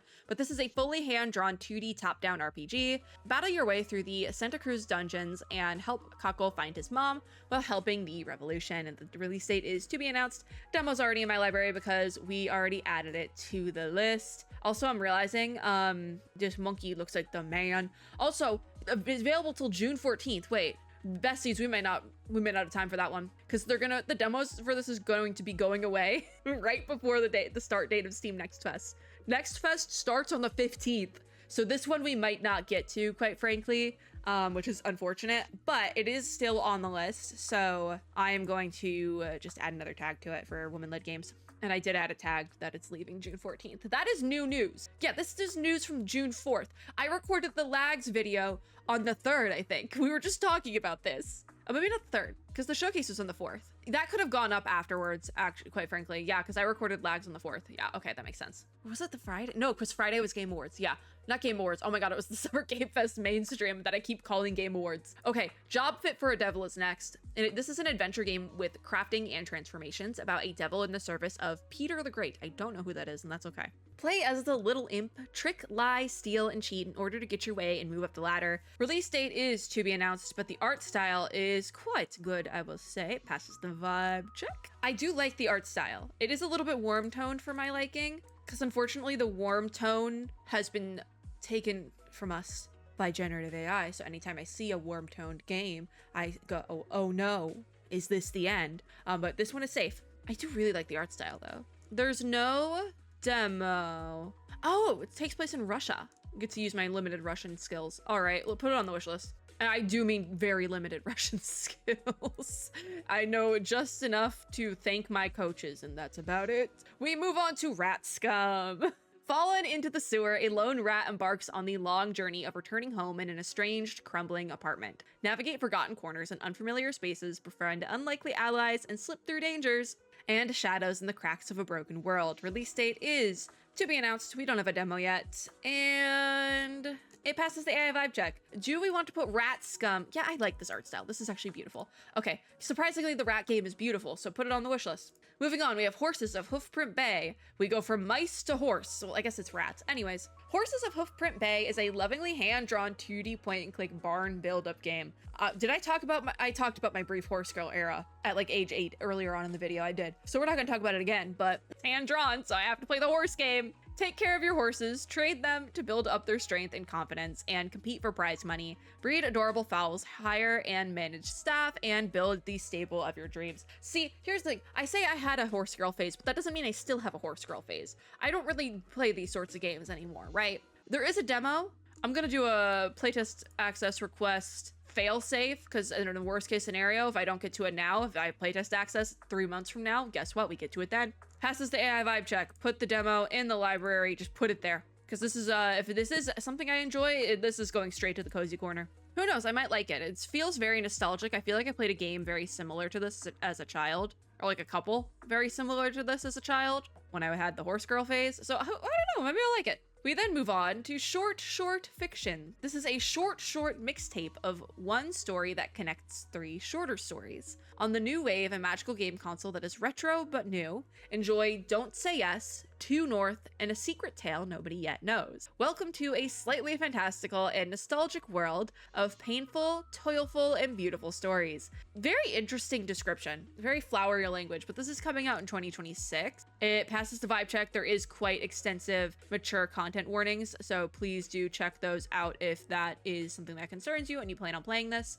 There's a demo, so we're gonna put it. I don't think I have to tag this as horror, but this does seem quite cool, so we're gonna put it on the list, and hopefully it's not a horror game. Okie dokie. Then Light of Atlantis is next. This is also going to be at the Southeast Asian Games Showcase, so we'll talk about it again in a couple videos from now. But explore the depths of the ocean in this 2D puzzle Metroidvania. Control the water levels and switch between various robots to solve the ancient puzzles of Atlantis. This is coming out November of this year, and I didn't make the joke in this video, so I can make it in this video because I haven't done it yet. This could come out on my birthday. Although I didn't realize that the new GTA game comes out in November, so nobody wants to release their games in November. Everyone's doing September instead, which is very interesting to say the least. As somebody who really doesn't care about GTA games, I'm like just chilling, I guess. It's unfortunate though, because no good games are going to come out on my birthday this year because everyone's afraid of GTA. I need somebody to release a good game on my birthday. Thank you. I think GTA comes out like 10 days after my birthday, so it's just like I'm not getting a birthday game because no one's going to release that close to GTA. I think one game is, and it's the Godzilla game. And this one passes the AI vibe check. We do got that going for us. Put it on the list. I might rage quit this one. It's fine. Puzzle Metroidvania is 2 genres when combined that might make me cry, quite frankly. I do gotta give him props for releasing in November though. Hats off. Then we have Inkblood. We've seen this game before because it looks familiar and I've already wishlisted it. That's disgusting. But in Inkblood, you're an inquisitor following a trail of death. A cult is at work, your predecessor has vanished, and the regent teeters on the edge of chaos. Find the truth, uphold the Inquisition, do not fail. Releasing sometime this year. It is on my wish list, and we don't have a demo for it yet. So they did have a playtest. Oh, they had a playtest back in the beginning of May, and I had access to that. Yep. Yeah, I had access to that. Hi. This is unfortunately also a Critical Reflex release. Critical Reflex is publishing. I have not brought it up in this video, so I will have to bring it up now, but there have been some allegations made against some people at Critical Reflex. Take anything they release with a grain of salt, and nothing is on the developers itself. Critical Reflex is a publisher. Very rarely do they actually develop their games, so not on the developer, fully on the publisher. This game does pass the AI vibe check, though. It's gonna stay on my wish list because we still don't have a demo. I'm hoping they will do a demo eventually because I missed the playtest window. I had it on my schedule and everything, but I was like, I don't remember Inkblood. I don't remember what this is. So yeah, I remember now. Next, we move on to We Junk Artists. This is a collage and guess multiplayer game for up to 6 players. Enjoy collaging ordinary items into outside-the-box masterpieces. Guess each other's creations and unleash your wild imagination around the campfire. Here, everyone is an artist. So this, it says it's playable in single player, but there's no demo available yet. So I do think we can skip it for now. It passes the AI vibe check. That's what I was trying to say. Yes. I have played quite a few games published by Spiral Up though, so I do trust this game. Then we have Tracastrophe. It's about trains. Tracastrophe is a wholesome train puzzle game. Build railway tracks across dreamlike isometric levels and grow your train with collected cars. As you navigate ever wackier obstacles, it's totally choo-choo. I don't know what that is supposed to mean. I will say that. This came out May 28th, 2026, so very, very recently, but the demo is still available. And it passes the AI vibe check, so I guess we're gonna find out what totally choo-choo means, because it's going on the demo dive list. All right, throw it on there. Heck yeah. All right, let's go. Next game, we have like half a page, and we have talked about quite a few of these games before. So we're starting with the Barbie game, the other Barbie game, the one that has a release date. Barbie Rewind. Decorate the dream house through the decades while playing classic Barbie games. In Barbie Rewind, Barbie invites you into her cozy creative world and entrusts you to customize her dream house, which I do find it very interesting that they're releasing this like off the tails of the Barbie dream house event fiasco. I can't explain that. If you don't know what the words that just came out of my mouth, I need you to Google this because I can't explain it to you. It was a scam event that Mattel put on. Such interesting debacle. Anyways, Barbie also left you her game collection so you can revisit your favorite Barbie video games. See, I appreciate something like this as somebody who like played Barbie games as a child because I am a girl, and if you liked games as a kid, unfortunately you were either relegated to games aren't for girls, what are you doing? Or you had to play the imagined fashion designer in the Barbie games. Like if I said I wanted a video game for Christmas or my birthday, I got imagined fashion designer or other similar titles. But however, I want them to do the same concept with the flash games, the web flash games that you could play on the Barbie website, because that was my childhood. The free flash games on the Barbie website that are no longer playable because Flash went defunct like 7 years ago. I need those back. I need those to scratch an itch in my brain. This is all fine and dandy, but I need the defunct Flash games back and easily playable. That's what I'm spending money on. And also, funnily enough, this comes out November 12th, 2026, so this would technically be my birthday game. Oh, that's wild. I was just talking about that. This was also at IGN Live. I don't think we talked about it. It had not been released when I recorded the IGN Live video. Unfortunately, I got the timing wrong, and I recorded the IGN Live video way too early. I'm not gonna re-record it. You can't make me. I ranted heavy in the IGN Live video. I'm not re-recording that. That is staying as it is. And also, this is how I find out my birthday is in 5 months. Awesome. Yeah, this is a game collection of 16 Barbie video games from 1991 through 2007. Yeah, I need the post 2007. It goes to 2007 because after that they stopped doing video games and it was all little flash games on the website. I need the flash games. I do. I need them to do this exact Barbie Rewind 2. I can't think of a replacement for Electric Boogaloo. I need the flash game version. I do. That's what I need. Thank you. This is like I said, fine and dandy. I want the flash games. Then we have Lily's World XD. We've talked about this game before. It terrifies me. All right, let's get it. Lily was an ordinary teenager in 2004, and you just found her laptop. Read her diary, message her friends, and piece together what happened to her before it's too late. But you're not the only one with access to her computer, a fourth wall breaking psychological horror experience. All right. Ha ha ha. There's a demo. Oh, we have to demo it. Because here's the thing. We've talked about this game for like at least a year, if not longer on the channel. It's popped up at these showcases. And every single time I say this game terrifies me because I was on the internet in 2004. Like, I was a child in 2004 using like Windows XP operating system. Like this is my part of my childhood, this aesthetic with the pinks and stuff. So this particularly terrifies me. It's a little bit too close to home. And also I'm seeing some more, they've since added more gameplay images here. And I feel like there has to be a content warning on this. Yes, it does have a content warning for mature content. Please check that because this might be the sort of thing. I don't know if I'm actually gonna be able to play this looking at some of the new screenshots that have been added, quite frankly. I have said this before, there are certain topics in video games that I avoid specifically because of my own hangups and my own need of content warnings, if you will. And this looks like they might have some of those, unfortunately. We'll give it a try, but I might have to dip out on this one. We'll see. Just because this is a highly anticipated indie horror game in like the indie space, very highly anticipated. I will try it, but I don't know how great it's gonna be for me. But that just because I have hangups on playing a game because of my own life experiences doesn't mean it's a bad game, because there was another game that came out last year, an indie game called Consume Me, that had some similar topics, and I skipped that one for very similar reasons to why I'm thinking I'm now gonna have to skip this game. And game did great. It won multiple indie game awards. Just because I can't play it doesn't mean you shouldn't, you know? If you're fine with the subject matter, go for it. But I'm not putting myself through that for a video, quite frankly. We then have Warframe, which I don't think I have to talk about that much. It's Warframe. Awaken as an unstoppable warrior and battle alongside your friends in this story-driven, free-to-play online action game. You know, I've never actually read the description for Warframe. I just play it. Kind of a horrible description, kind of a stinky description. I can't say what I want at the word.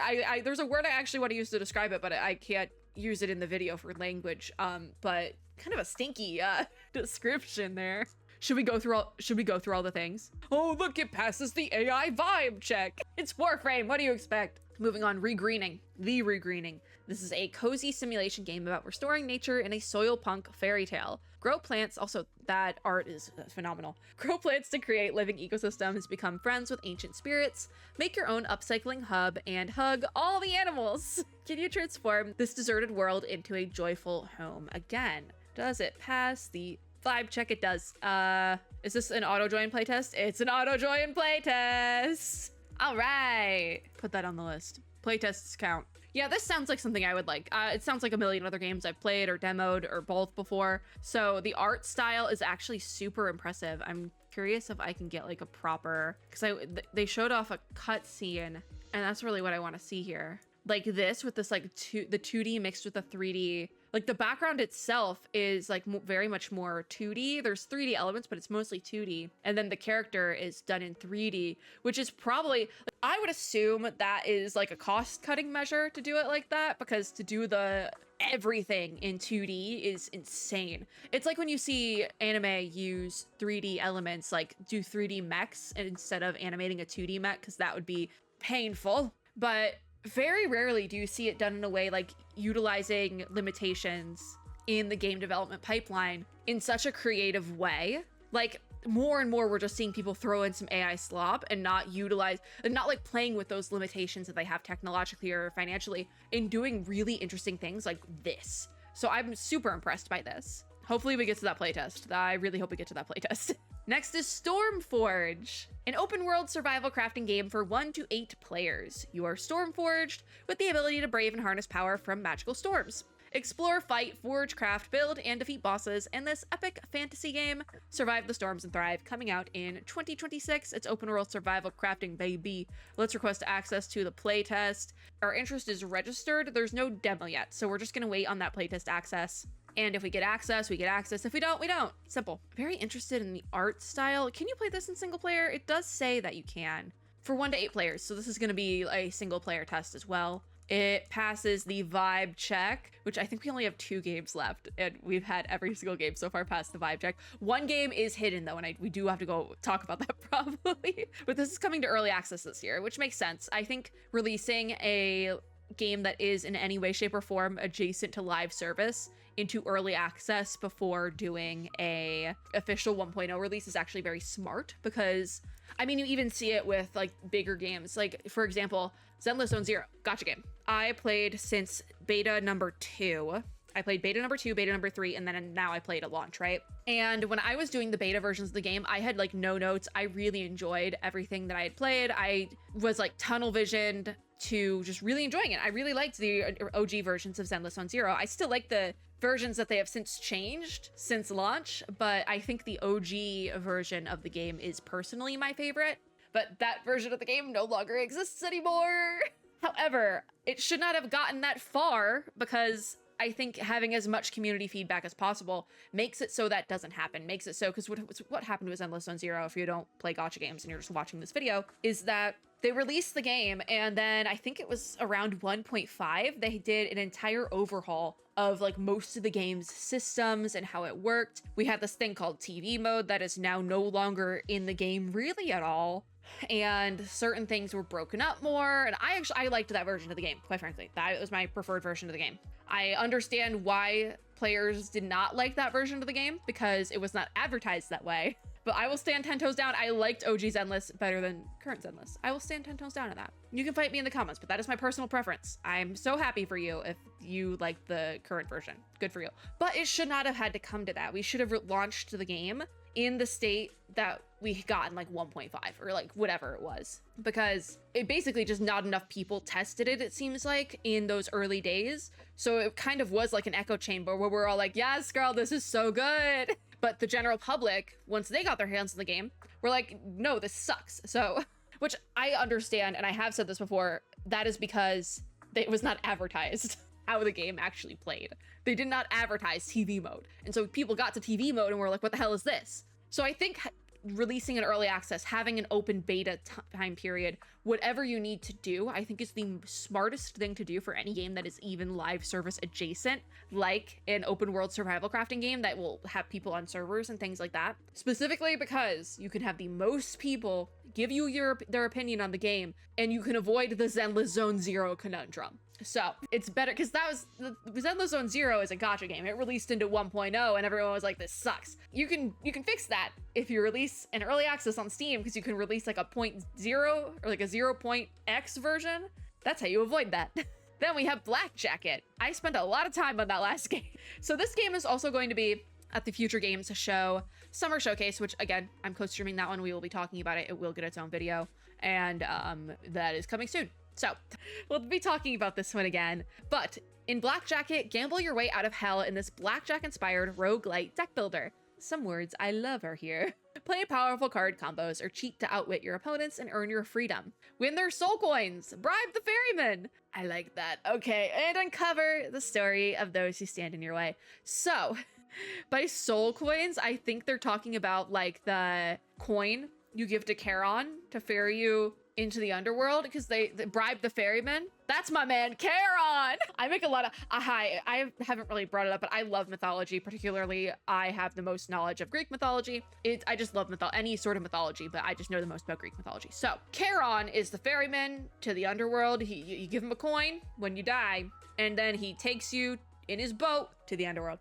So, that's my man, Charon. Yeah, the coins even like having the like hole in the middle. Yeah, those are the coins. I forget what they're actually called, unfortunately. But that's my man, Charon. You can even see his boat. Does it pass the vibe check? Yeah, it does. It has mature content in it, but I expected that. If y'all ever read any sort of mythology, there's mature content in there.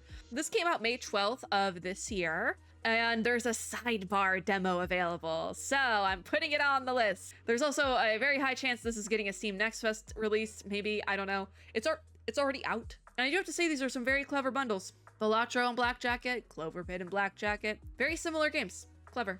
But I'm gonna put that on the list, and because the fun fact, sidebar demos that are there are usually just older versions of demos that the devs don't want to push, because it's like, well, this is old and the game's out already, but if you really want to demo it, there is one available. Begrudgingly, there is a demo available. So, and our last game, Loftia.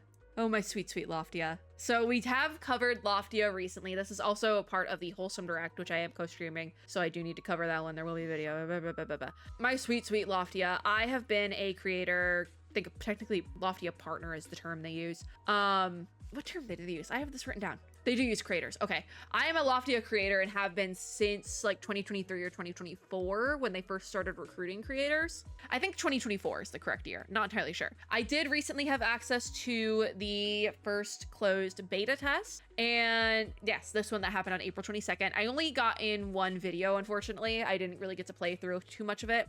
Also because I was having a lot of lag issues with the server and things like that I hadn't had before. I'm not saying I played an alpha version or two of the game, but I'm also not saying that. Anyways, I don't want to get sued for saying anything, but I've been waiting for this game for quite some time, both as a gamer and a creator, and it doesn't say it here, but the release date is 2026 into early access. It does not say early access on the main page here. Don't know why. But as you can see right here with this announcement, they officially announced that the game is coming to early access in fall of 2026. I've actually known this for about like a week and a half or so. I didn't know this early, so I've been sitting on this information and I've been so excited to talk about it. I very much look forward to having a official release for Loftia, particularly because I feel like that's going to help a lot with server stability. In a beta version of a game, you have so many people playing at once, server stability can really get kind of wonky. And I feel like the best way, similarly to what I said previously with a couple games ago, that the best way to really figure out how you want to release any sort of live service adjacent game, and Loftia is live service, it's an MMO. Any sort of game like that, the best way to release it is to do an early access or open beta test first, particularly so you can figure out where the hangups are, where the glitches are happening, and fix those before you get to 1.0. So you don't have a Zenless Zone 0 conundrum. So Loftia releasing it, I was a little bit scared because in the closed beta test video, I talked about how the 2026 release really figure out how you want to release any sort of live service adjacent game, and Loftia is live service, it's an MMO. Any sort of game like that, the best way to release it is to do an early access or open beta test first, particularly so you can figure out where the hangups are, where the glitches are happening, and fix those before you get to 1.0. So you don't have a Zenless Zone 0 conundrum. So Loftia releasing it, I was a little bit scared because in the closed beta test video, I talked about how the 2026 release year scared me because I don't think it's ready to release in 2026. But then I saw it was an early access release plan for 2026, and I was like, oh yeah, that makes total sense. And I think even in that video, I was like, I could see a fall 2026 early access release. I did not know at that time that they were going for a fall 2026 release. I figured it was either going to be fall or early winter, essentially. And I was right. Because I could see it releasing in early access this year and working out the bugs. I could not see it being a 1.0. So this confirms everything I thought. I say this all the time, but while I am sometimes told information early as a creator, first of all, if I am told it early, I'm not going to be like, surprise, let me tell you this 3 months in advance before the information comes out, because I totally don't value my NDAs. No, I'm not doing that. I found this out like a week ago. And I've been like, I'm particularly just not saying anything about Loftia until then. But also, while I am a creator, I also am a player of these games, and I love speculating and theory crafting just as much as the rest of y'all. So when I said fall 2026 in the first hour video, I did not know anything about it releasing in fall 2026. I just figured like, yeah, that makes sense. That sounds about right in my brain. If we're speculating here, if we're theory crafting, that sounds right. And it was right. I'm not saying I've played multiple different versions of this game so far, but I'm also not saying that because I don't want to get in trouble. But that just seemed like the proper, everything I know. Fall 2026 for an early access release just sounded right, and I was right. So I do really look forward to playing it, though. I feel like it's going to be a lot more stable releasing into early access than it was during that beta test. I look forward to it very much. And also, this is one of those games that I want other people to play as well. Like more people to play in an early access release. Anybody can play an early access release. It's free game. So, well, I say free game. I'm not saying that this game is free. I'm pretty sure you do have to pay for it. I'm not sure on the price yet, but early access release is like an open beta. It's free it's a free for all because I really do enjoy this game. That was it. The official selection. It's been 2 hours, and so now we're gonna speed run games we love. We already talked about Stormforge. We've talked about Cairn. Cairn is a I can't do a segue. Reach a summit never climbed before in the survival climber from the creators of Free and Haven. Climb anywhere and plan your route carefully, managing pythons and resources to survive unforgiving Mount Kami. Discover what Ava?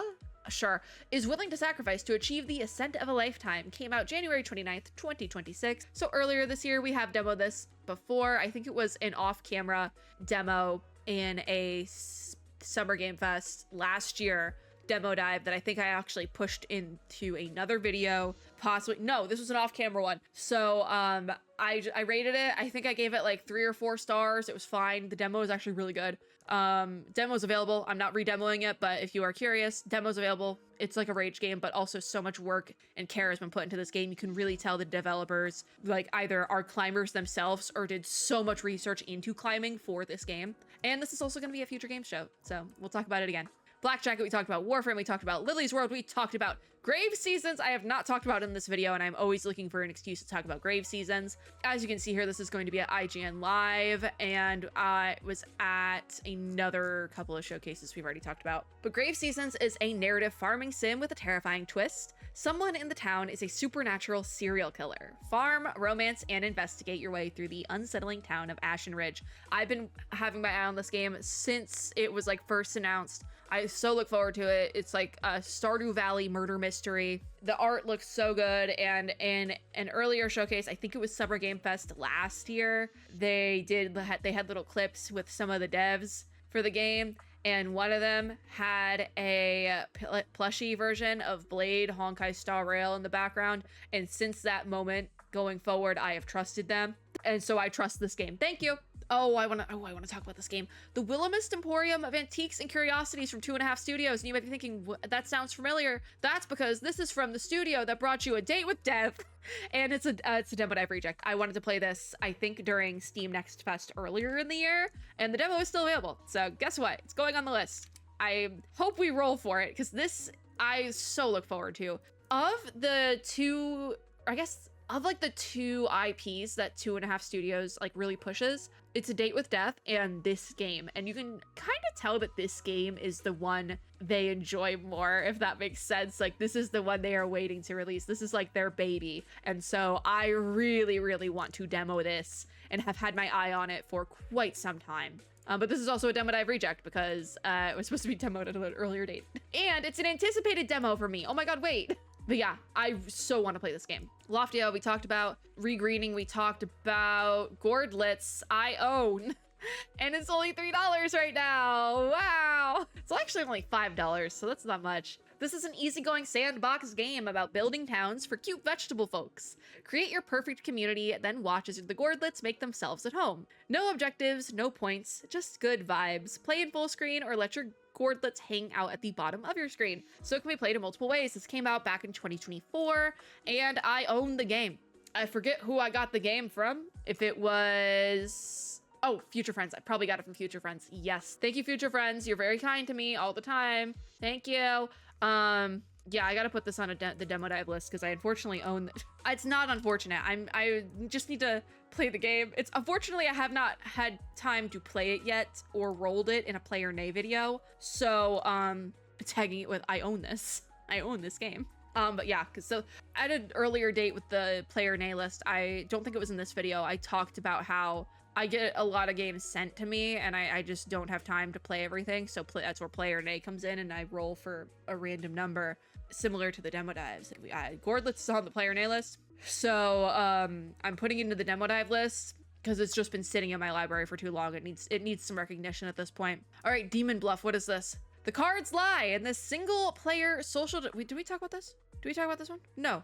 Okay, it's not in my library. Okay. In this single player social deduction game, demons have infiltrated your village and disguised themselves as allies. We have talked about this somewhere, but I don't know if it was this one. Every card you turn over is either a friend or a foe. Can you see through their bluff? Demon Bluff. The demo isn't in my library, but I remember reading those words. Oh, okay. Yeah, I got an email from Off-Brand Games through Press Engine about the demo for this one. Okay. All right. I must have not been at my big computer though, because it's not in my library.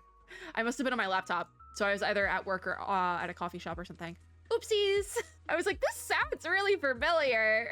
Then we have Cabernet, a 2D narrative RPG set in a that's very intimate, 19th century Eastern European inspired world with a modern twist. Guide Liza, a young vampire in her new unlife among the unsuspecting townsfolk. Will you retain your humanity or descend further into the horror you have become? This came out in February of 2025, and it's a demo dive reject. Yay! It goes back on the list. A second chance. Give me the list. I have to scroll all the way down because I searched for a game. I thought this looked familiar. I really did, and it was. This is the beauty of the of the indie showcases. My Child New Beginnings is next. I feel like we've seen this before and I skipped it particularly because this is a parenting simulator where you go through everyday life of growth. After a series of traumatic events that you and your child went through, you now get to rebuild life together in a new region of Norway. There is a demo available for this, but I am not a kids person, and so I choose to pass on this game. Passes the vibe check though, if anyone is curious. Then we have a game that actually has been in a demo dive on the channel before, so we're not going to demo it again, but that is Into the Dead Our Darkest Days, which takes place in a fictional version of a Texas city in 1980. Yeehaw, brother! If you didn't know, I live in Texas. So I've already demoed this, I think back in 2024, actually, and it was fun because a lot of the demo was like, yeah, that's pretty accurate to Texas. Hell yeah, brother. Lead a band of desperate survivors from refuge to refuge by scavenging, crafting, and fighting in a relentless struggle for survival. Plan wisely, stick together, and above all, keep moving if you want to make it out alive. This is a zombie game! And it's still in early access. I actually didn't know it was still in early access. Looks like they're updating pretty regularly though, so good for them. Passes the AI vibe check still. Yep.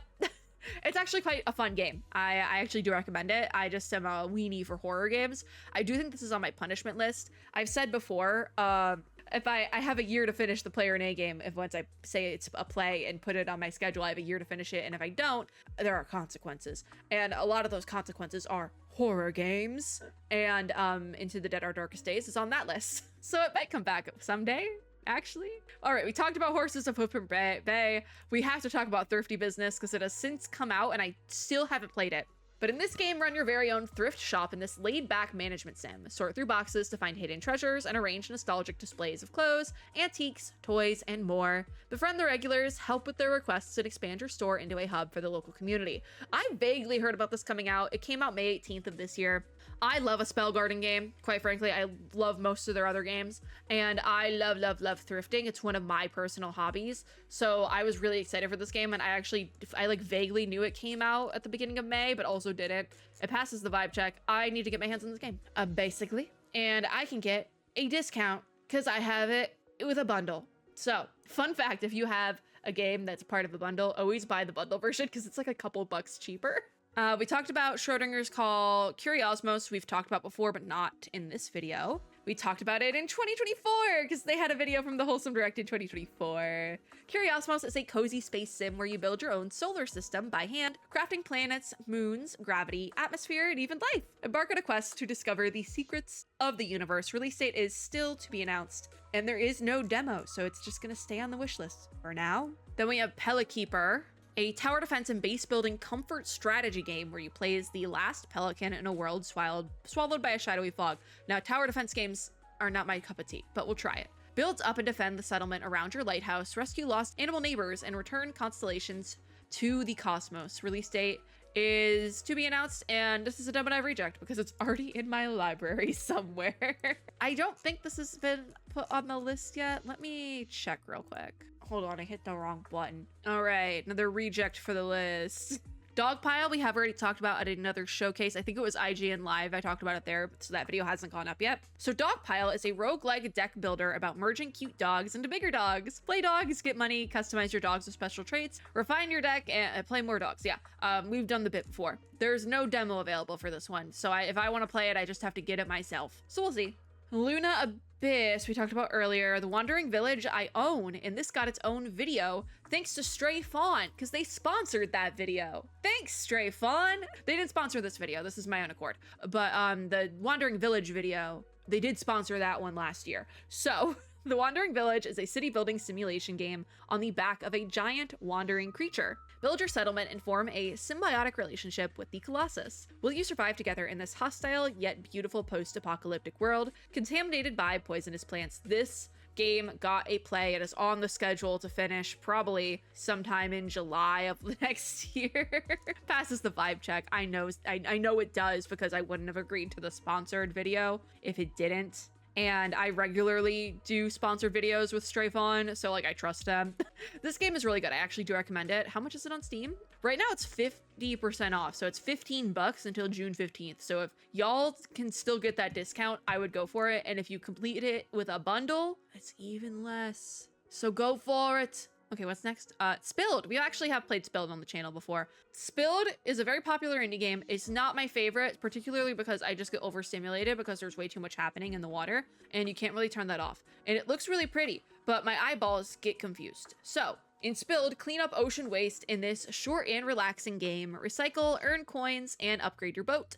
Explore new areas, clean bigger spills, and different kinds of waste. This came out in March of 2025. It is solo developed by one girl, and the demo is still available if you are curious. I do want to pick this up at some point in time. I just like haven't bit the bullet. I keep saying like I'll pick it up on a Steam sale or something, but it's $6. So like, I don't know why I'm waiting for a Steam sale. I have more than that in my wallet right now.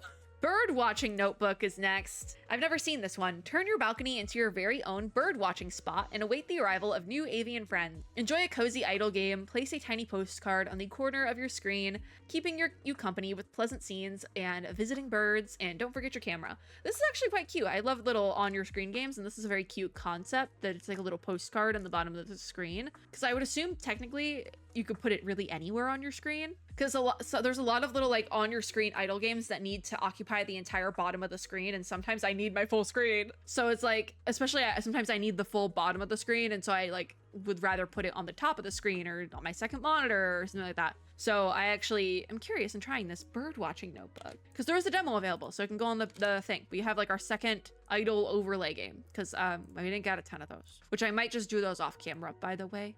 The ones that like I can overlay on top of things, because it's really hard to show those off in a video, but it's very easy for me to test them out on my own time. This came out in May of this year, so like a couple weeks ago. Then we have Gemporium, which is a favorite of mine. This is also a play on the channel. I demoed this last year, I think, and it's a player day game, so I do have to finish this one. For the Cozy Corner, I received this game from Merge Conflict Studio, by the way. Thank you to them. Like I said earlier, this video is not sponsored, but I did receive this game. Anyways, mine, refine, and sell gemstones in Gemporium, a cute, fast-paced shop management game. Upgrade your tools, expand your store, and master the daily rhythm of digging, polishing, and turning a profit to pay off your debt, one gem at a time. This is a very cute and fun game. I like it a lot. The demo is still available if any of you want to play it. And look at that. It has the no Gen AI bit. I love this little Steam award. It's one of my favorites. Yeah, I love this game. I do. It's great. You guys should play this game, or if you haven't, if you don't want to bite the bullet, it's a $10 game. Come on. This game is $10 and it's 40% off until June 19th. I'm actually shilling for this one because I like it. It's $6 right now. Like I said, I got more than that in my wallet. This came out August of last year though. It's really good. It's really good. Please play Gemporium. Thank you. Then Map, which is a game about maps, as it says in the title, about maps. And I did not know this game came out because we've seen this game before. In this game, you make the maps, become the cartographer of a small adventure crew, and use proper navigation tools like a real explorer. Map the environment to turn unknown islands into a hand-drawn journey toward a legendary treasure. This came out May 28th of this year, so again, like a week or so ago. Passes the AI vibe check. We have seen this before at various showcase things. And so there is a demo available, which means it's going in the demo dive list, even though it just came out. Because I didn't know it came out, and I didn't know there was a demo, like, ever. Available now. Okay, there we go. Voodoo! I hope that please tell me there's a demo on this page. Yes! So Voodoo is one of my most anticipated indie games that doesn't have a release date. It just looks so cutie. I love it. We've seen it at multiple showcases, and the demo was released a couple months ago, and I didn't have time to play it. And so it's a reject, but I was very upset about that I didn't have time to play it, and I didn't roll it, and I just never got to it. And so the fact that the demo is still here and available makes me very happy. Yeah, we're gonna put Voodoo on the list. I'm very happy that it's still here. Thank you, Voodoo. I really hope we get to play it this time. So that is available now. It is a demo dive reject, and it is an anticipated demo because I've wanted to play it for a while. Then we have The Witch's Bakery. This is going to be like a 3-hour video. The Witch's Bakery, though, is a 2D adventure RPG where you live a magical life as a witch baker in Paris, manage your store, visit iconic streets, and heal people's heart with your croissants. This is coming out August of 2026. A demo is available, thank God, because this is another game that's not on my wish list, but has been on my radar. Passes the AI vibe check. Let's get it on the list. Thank ya. All right, what's next? They Are Here, Alien Abduction Horror. This was gonna be a skip. I don't even care that there's a demo on that. It's a skip for me. This is a first-person alien horror that magnifies the intensity of 2000s psychological sci-fi thrillers. In this cinematic, story-driven experience, play as local journalist Taylor Fox, sent to investigate reports of terrifying events unfolding at a remote family farm. Absolutely the hell not. I'm not playing this. 2026 release. It passes the vibe check, but it does say there's jump scares. I'm not playing this. I'm protecting my peace. This is not the main selections. If it's not in the main selections and I want to play it, we're not playing it. This is Dino Corp, then. When dinosaurs were brought back to life, none wanted to be a cop, so humans made you. Oh my god, I read it as Dino Corp. It's Dino Cop. It's Dino Cop. Okay, well, I'm skipping this one too. Investigate the guests of the Crustaceous Hotel to crack a meaty case that will confront you with your most profound existential dilemma. Who brought human meat to the dinosaur rights convention? That's kind of messed up. This came out November 6th of last year, and luckily there is no demo, because I don't really want to demo it. I don't like Dino Cop. Okay. Then we have a game we have talked about on the channel before. This is My Child Lebensborn Remastered, because I never played the first one, and I was like, it was being hyped up as like a classic indie game, and I was like, I never have heard of this. Passes the AI vibe check though. This is a story-driven nurture game based on real events. Play as the adoptive parent of Karen or Klaus and experience the struggles they go through alongside them. Balance your time and resources wisely while helping your child cope with the effects of hatred. I am skipping this one, because I think the base topics could get the whole thing demonetized, and two, I've said this earlier, I'm not a kids person, and so I don't really want to play the kids game. Then we have Leafy Corner, coming out Q3 of this year, so very soon. Run a cute little plant shop in this cozy and relaxing game. Grow, sell, and care for a variety of real-life plants. Help customers find their dream plants, complete orders, and customize your cozy shop just the way you like. This, hold on, what else have you released? Is it just Leafy Corner? It's okay, it's okay. Because I'm like, this reminds me of Urban Jungle, which is another game I've played. So we'll demo this one, I think. This looks like something I would enjoy. And it passes the vibe check, so put it on the list. I think woman-led games is officially the top contender for events that have given us the most demos for the list. Quite frankly, I have to do like a final count, but woman-led games might be winning here. Then we have Dungeon Crawler. I've done 2 different sponsored videos for this game. I really like this game. Dungeon Crawler is a roguelike claw machine deck builder. Build your deck, grab weapons and items from the claw machine to battle enemies. Discover powerful perks that create game-changing synergies and unleash crazy combos as you fight your way through the dungeon. Now, it says here the release date was April 30th of this year. That was the 1.0. It came out in early access nope, it was 2024. So I did one sponsored video in 2024 and then another one very recently for the 1.0 release. I do recommend this game, by the way. It's 15 bucks. I recommend it. It's very fun. I'm not being paid to say that, but I did get paid by them in the past. Lost in the Roots is next. This is also going to be featured at the Story Rich showcase that is being put on by Fellow Traveler. I am not a co-streamer for this event, so I am not prioritizing coverage of it, so I don't know if I'll get to covering it. I don't know if Fellow Traveler ever recruited co-streamers, or I didn't see anything about it, so we might not cover it, but it is there. This is a 2D adventure with psychological thriller elements exploring guilt and fear. A young girl wakes in a stranger's attic, lost in the middle of nowhere. Who took her and why? With no way out and something lurking in the shadows, escape may just be an illusion. This is coming out Q3 of this year, so very soon. And there is no demo, so I think I'm gonna skip that one for my piece. Then we have Don't Stop Girly Pop. This came out in January of this year, and it's also going to be at Frosty Games Showcase. This is exactly what you think it is. This is a Y2K arena movement shooter where standing still is not an option. So there's a sidebar demo for this one. This is actually technically also a demo dive reject. This was supposed to be in multiple other demo dive videos, quite frankly. So I'm gonna put it on the list. I don't know if I would like it just because I'm not a big arena shooter person, but it is a demo dive reject, and it also is an anticipated, like highly anticipated indie game from this year. It's a little bit more niche, I feel like, but I've heard so much about this game, so we'll put it on there. And then we'll probably talk about it again for Frosty. Koshmar, The Last Reverie. I don't know. I think that was part of this showcase. Yes, because we've talked. Yes, okay. I don't need to talk about it. Okay. Yes. Memento, we've talked about before. Memento has been in a demo dive. I've recorded. I don't know if it's gone up yet. But this is a cozy room decorator with a twist. The choices you make play out over the course of a lifetime. Decorate your room, choose which items are important to you, and discover how the objects you choose will alter the course of the story in a winding ode to the power of everyday things. This came out June 6th of this year, so yesterday. And I did demo this, but I don't remember my opinion on it. Like, I don't know if I gave it a play or a nay.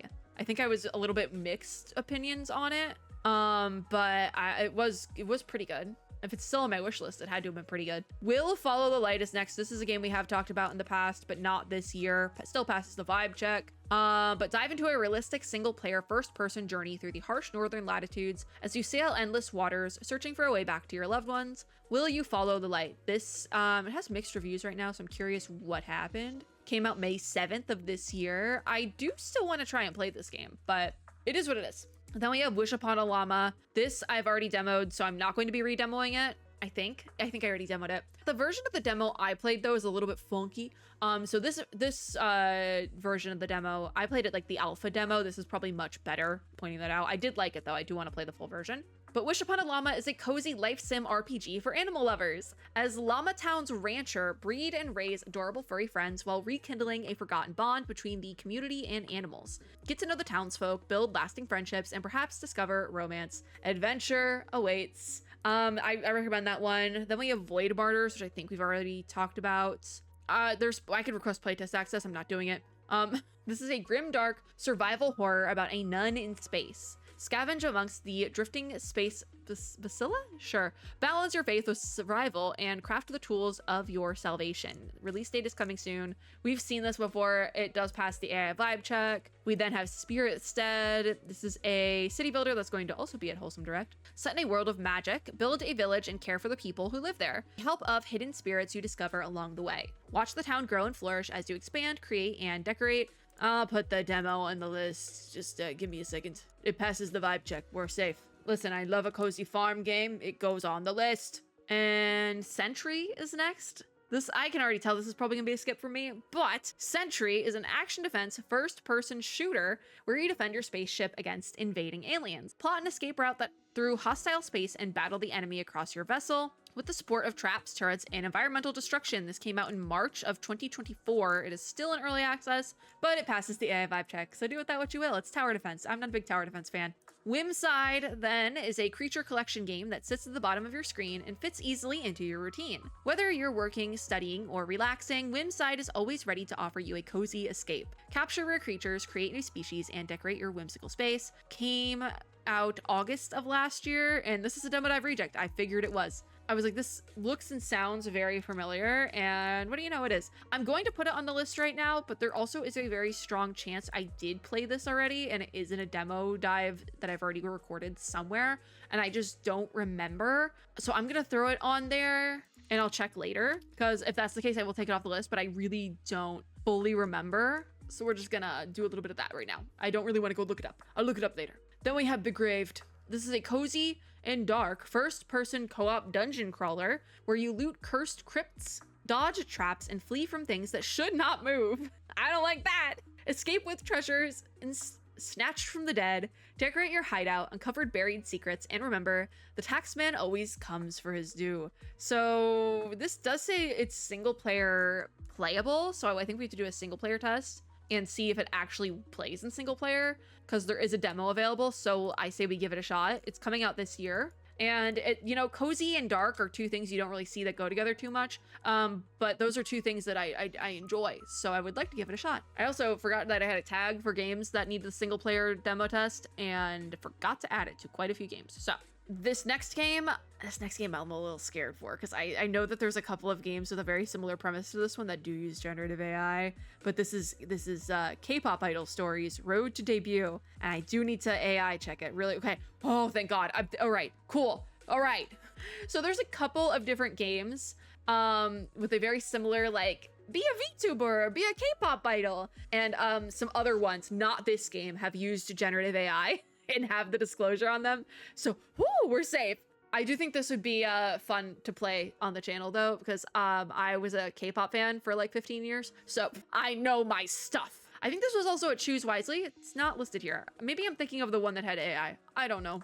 Anyways, this is the ultimate crossover between K-pop and life simulation. Step into the role of manager and build your dream idol group by scouting talent, managing schedules, choosing outfits, planning social media, and organizing the perfect album. Can you make it to debut? Comes out in 2026.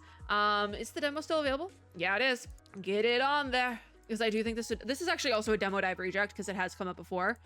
This must just be a new version of the demo that is available, and so I hope we get it because I think it would be really funny for me particularly to play it. Like, I think I fall in a very niche category of ex K-pop superfan who is now covering games mostly, because that I'm my ex K-pop superfan who is now hyper fixated on video games. I fall into a very niche category who is like perfectly suited to play this game. So I do kind of hope we roll it. This is also going to be at the Southeast Asian Games Showcase, so we will see her again. Oh my god. Okay. All right. This is going to be a 3-hour video. Idol bookstore. I probably will like this. I used to work at a bookstore until they fired me, and now I can't go back, which sucks. Anyways, this is a cozy idol bookstore you grow from a tiny shop into a thriving business, my redemption arc, if you will. Solo or with friends. You know what that means. Single player check. Co-work together, write books as a group, and sell each other's books for profit. So you can actually put in, I'm assuming you add in like text files or something to add books in, probably a modding situation. There is no demo available for this one yet. It's coming out Q3 this year though, so I'm just gonna throw it on the wish list for now. Passes the vibe check. Then we have Ministry of Order, which seems like it might be. Yeah, we've seen this game before, and I think I skipped it last time. Match babies to their parents by solving genetics puzzles. Get paid for being right. Find for mistakes. Each choice in branching dialogues has different consequences. Immerse yourself in the atmosphere of this gloomy 1920s totalitarian state. And I know this is one of those games that that's like, it gives you the ick for a reason. Like, there's a lesson to be learned about like probably eugenics or something. I have requested playtest access for this game, but it's not available right now. So, passes the vibe check though. Like, I know that this is one, it's like, what is it? Papers, Please? Is that the game where that game gives me the ick, but it gives you the ick for a reason. It's so you learn something. And this is a very, very similar premise. I still don't know if I want to play it. You know, I can pick my battles. Then we have Densha Days coming out in October of this year. Thank God. This is also at Wholesome Direct, so we'll talk about it a little bit more there. This was a multi-time demo dive reject in the fact that I had access to the demo for this game from the developers. They were kind enough to give me access to the demo, and I probably still have the creator demo in my Steam library. And it took me like a year to actually get this in a demo dive video, and I'm obsessed with it. I played like double what I was supposed to. One of my 5-star demos from last year's Steam Next Fest, so the summer one.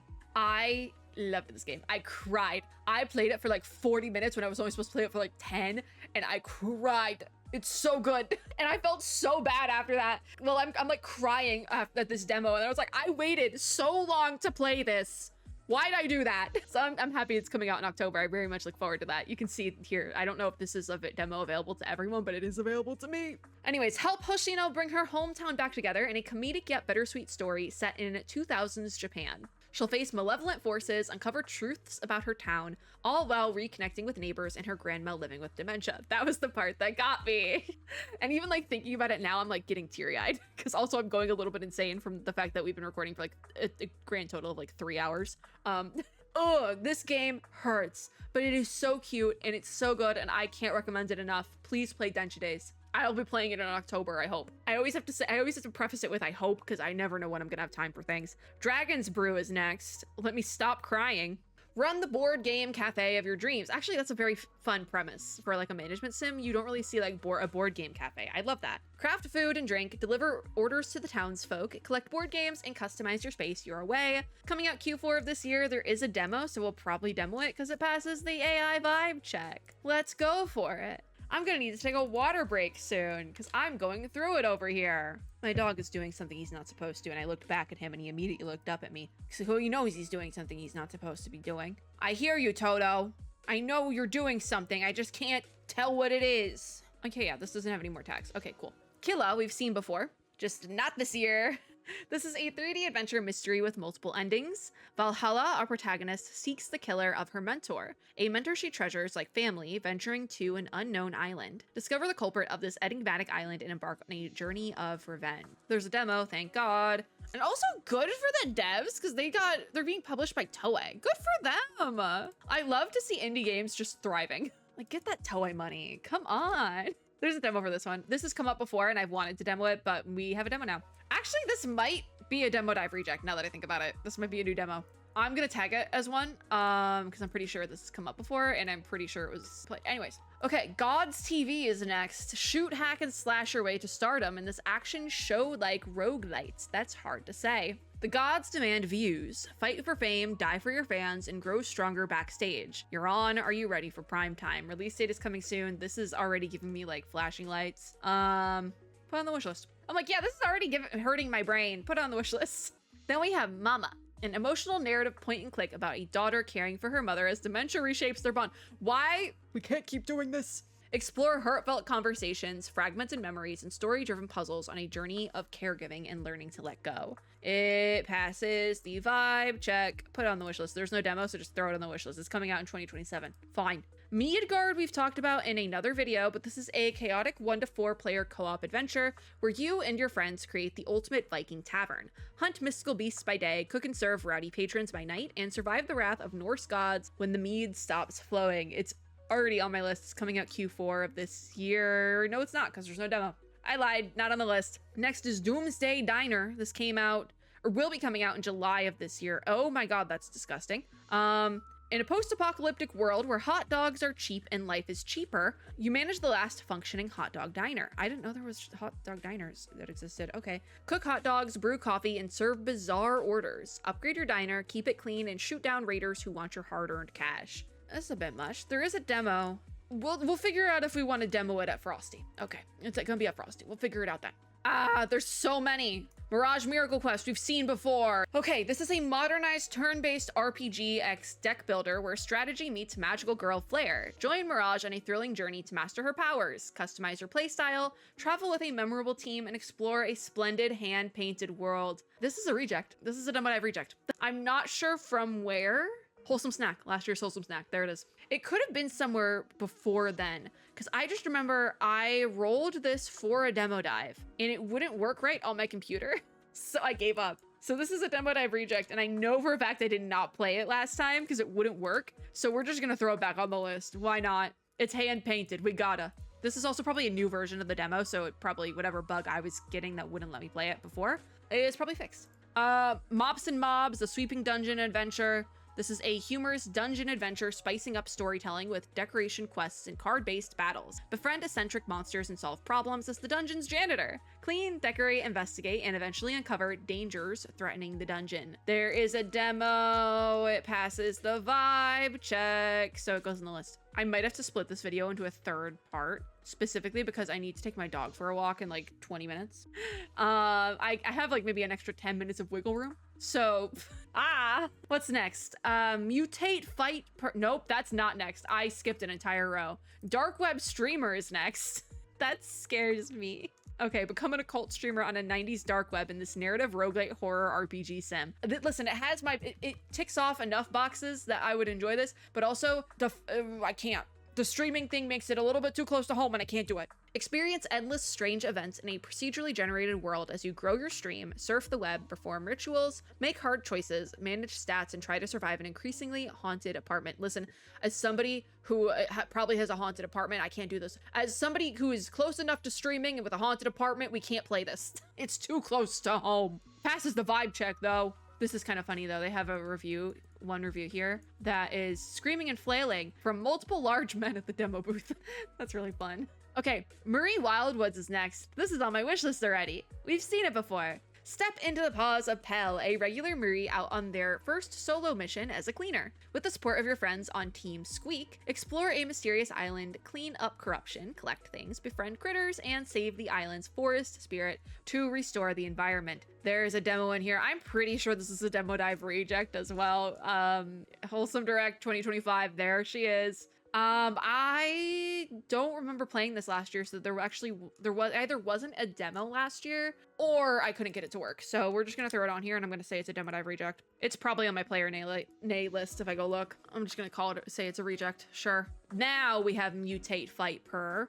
This is a dark roguelike deck builder where you play as a satanic cat mutating into a hellish abomination. Wage turn-based tactical battles against festering infernal hordes, summon creepy minions, and build your cursed tarot decks as your corruption deepens. Mutate or die. Okay, yeah, I was gonna say no to this one because the cat body horror was kind of freaking me out a little bit, but then he got me with tarot cards, so we got our first generative AI slop game. Oh no. We were doing so well. I thought we would get through the entire page of the women-led game showcase without an AI game. We got one. Gamers, it's over. It's over. But the developers describe how their games uses AI-generated content as so. They say we use AI tools to support our development process by accelerating 2D art creation and iteration. Lazy. After generation, each piece of art always undergoes manual polishing. Because here's my thing. They're like, well, the whole, because that's an argument you saw from Larian recently within the last couple of months for their upcoming game. They're like, we only use it for ideation. First of all, only using it for ideation still is extremely harmful for the environment, and two, only using it for ideation is still stealing your ideation ideas from other artists. The AI pulls from other artists, so only using AI for ideation is kind of like a lot of people will use it as like an out, but it still is like, it's like such a lazy out, first of all, because it's like, well, no, that's not how that works. But they say after generation, each piece of art always undergoes manual polishing, which you're still taking somebody else's idea or conglomeration of ideas. This helps our small team of 3 work more efficiently while maintaining full creative control and artistic direction. I think that's a little bold in my mind, quite frankly, and they do have a page that you can go to learn more about their AI pipelines, but I'm not going to that website. I feel like it'll give me a virus. You're getting banned. Ignore. Well, I don't have to worry about playing that one. And that's probably why it was so disturbing. I was like, there's something uncanny about this. It's the AI. That's what's... Also, how dare you disrespect my tarot cards? Okay, Tree Planter is next. We've talked about this game before, and we've actually played it before. I already recorded a demo dive clip for this game, and I had mixed opinions on it, but then Future Friends gave me a code for it anyways. So thanks, Future Friends. Thank you, guys. But Tree Planter helps plant trees. For every copy sold, we plant a real tree. I hope that you planted a tree for my copy. I know that I didn't pay you money, but I really hope you planted a tree for me. If you didn't, I'll give you money. But can you plant a tree for me? Thanks. Create and enjoy a peaceful, interactive woodland throughout the changing seasons. This came out in April of this year, and I don't necessarily know if I wanted to give it a player nay yet, but I do have plans for this game, so don't worry about it. Then we have Pow Pow. I feel like we've seen Pow Pow before. Enjoy the freedom to explore, build, and create in a cozy open world as a fully fluffy chef with a kitchen knife. Discover islands, take on quests, grow crops, find rare items, and decorate your restaurants. This is coming out Q3 of this year. There is a playtest, and you can play it in single player. So we'll do a single player test on this one because it's automatic access. So we'll do a single player test on this one and see if it works in single player. I don't think it will, but we always give it a shot. And if we roll it and it doesn't work, it's still got a little bit of a moment on the channel, and that's all that matters. The point of the deep dives as well as the demo dives is just to show off as many indie games as possible. So even if we don't really play it for like 5 minutes, I just want to show off these games. All right, what we got next? Provoron? I forget where we've seen this. 2025 women-led games showcase. Okay, so the demo for this game is still available. I'm pretty sure this was a demo dive reject as well, but there is a more recent demo available. When demons leave your head and fill the whole world, all you can do is close your eyes and go forward. Immerse yourself in the atmospheric and moving adventure of White Crow Anko, one of pain, loneliness, and salvation that no one asked for. I do think this might be a new description because I don't remember this description. So they were also at the Dames for Games Spring Showcase, and I've talked about Dames for Games already in this video, so I don't need to re-explain that. That's probably where I saw it more recently. We'll throw it on though. I'm gonna tag it as a demo dive reject because I'm pretty sure I meant to play it before. I remember writing it down. So, Psycho Sleuth. This is a mystery game where cognitive disorders distort the rules of murder. 13 players, each with a strange condition, like no lying, no left side, or no faces, are trapped in a deadly game. These disorders are contagious, and the killer hides behind abnormal logic. So it definitely is giving something like Squid Game, but like cooler. I'm sorry, I know a lot of people really like Squid Game, but this seems a lot cooler. It seems like a mix of like Squid Game and Danganronpa, but like with a secret third cooler element. Coming out 2026, there is a demo and it's in my library, which means this is a demo dive reject. It passes the AI vibe check. So throw her on the list. This would be something I would like. This would have been on the list before, you know? All right, next page. We got Riz Dungeon Skeleton Key to My Heart. This was at IGN Live. We've talked about this game before because I think I skipped it one time before because I was like, I don't have it in me for this one, bestie. Let your party do it for you. Fighting, particularly. I did a bad segue. Romance monster girls and traverse the dungeon. Hopefully they'll get along. Yeah, oh, guys, this wasn't the thing. Okay, this was... I think I gotta put it back on the list because this is sending me the like fire text. I see this so much on Tumblr that I'm like, this is sending. I know where you guys hang out. You are, at least one of you is on Tumblr of your small team. I'm putting you on the list. I think I said the same thing last time that I was like, I'm begrudgingly going to put this on the demo dive list because there's a very small chance we roll for it anyways. And it's going back on the list. The Riz Dungeon. But also I will say, part of what got me is this cute little art here with the trans flag. That's so cute. Oh my God, there's other little flags. Everyone has a flag. That's so cute. That's what got me. Happy Pride. Roulette Dungeon is next. I feel like we also have seen this before. This is a turn-based roguelike where you spin a roulette wheel to defeat your enemies, master the balance between strategic planning and unpredictable luck by placing bets, using special abilities, and collecting items to outsmart your foes and conquer the dungeon. There is a demo available. Passes the... Wait. All right, I thought that was something. We're good. I literally had a moment of like, what was that? There's a demo for this. Put it on the list. I'm not going to be able to speak tomorrow, by the way. I hope I don't have to actually have, I hope I don't have any deadlines for anything because I'm not going to be able to talk. Next, we have Silent Road. Totally different vibe. Another psych horror. Drive through Japan's most haunted forests in your night shift taxi. Pick up strange passengers, fill their unsettling requests, and follow the silent road as their stories make each ride darker than the last. Thank God there's not a demo for this because I'm not demoing it. I'm protecting my peace on this one. They showed a jump scare in the main trailer. I am protecting my peace. Passes the vibe check though. Socket then, another psych horror. This is a first-person psychological horror game where you play as a social worker who obeys a wall socket. I'm sorry, what? Follow its instructions, explore the city's last inhabited apartment building, and pry secrets from its residents, all to fulfill the terms of the contract. What do you mean, a wall socket? It passes the vibe check, but like just looking at some of the mature content warnings, I'm skipping this one. Protecting my peace. I brought up Urban Jungle earlier, and here she is. This is also going to be at the Southeast Asian Games Showcase, so we will talk about her again. But we've played Urban Jungle on the channel before, and it's in my Steam library. But if you want to give it a try, the demo is also available. I forget who gave me the copy of my game, but I did not pay for it, I will say that. Use luscious plants to turn your ordinary home into a green haven and urban jungle. Find your best place for each plant in your small apartment and enjoy gardening without worries, and don't forget to pet your cat. It came out March of last year, and I really quickly just have to look at my schedule because I have a sneaking suspicion that the like date I was supposed to finish this game for like my own scheduling purposes, it's June 11th. I'm not finishing it by June 11th. But yeah, I do need to finish this game, just not right now. Passes the vibe check. Obviously, I wouldn't have played it if it passed the vibe check, but yeah, this is a fun, cute little game. You can kind of get really creative with and like break the game a little bit, and it's really fun. Super Weird is next. All right, they got a video with the devs in the flesh. I trust them a little bit more. That means their game isn't slop. If you're putting your face on it, it can't be slop. This is an automation roguelite where single-use junk droids turn out to be surprisingly useful. Automate production network, rebuild a broken world piece by piece, and stop the goofy goo before it consumes everything. Play solo or in co-op, which means we're gonna request playtest access, and our interest has been registered, so there's no demo yet, but if we get playtest access, we will do the solo player test, single player test, whatever I called it. Next is a game that we have played on the channel before, and I rage quit. Theropods. This is coming out officially in July of this year. Outsmart hungry dinosaurs and bloodthirsty barbarians in a wordless point-and-click adventure through a prehistoric world with a sci-fi twist. This is what I was talking about when I rage quit point-and-click games. The Theropods was the one. It just wasn't for me, and that's okay. The demo is still available though if you want to try and beat me. Get farther than I did.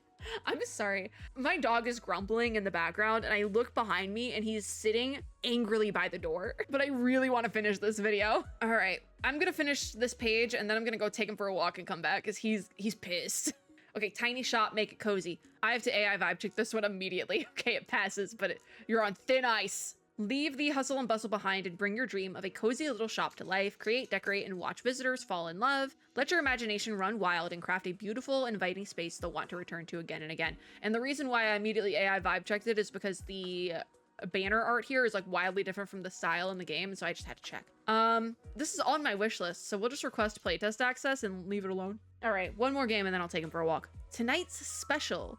I can't read that. Explore Seren? Sure.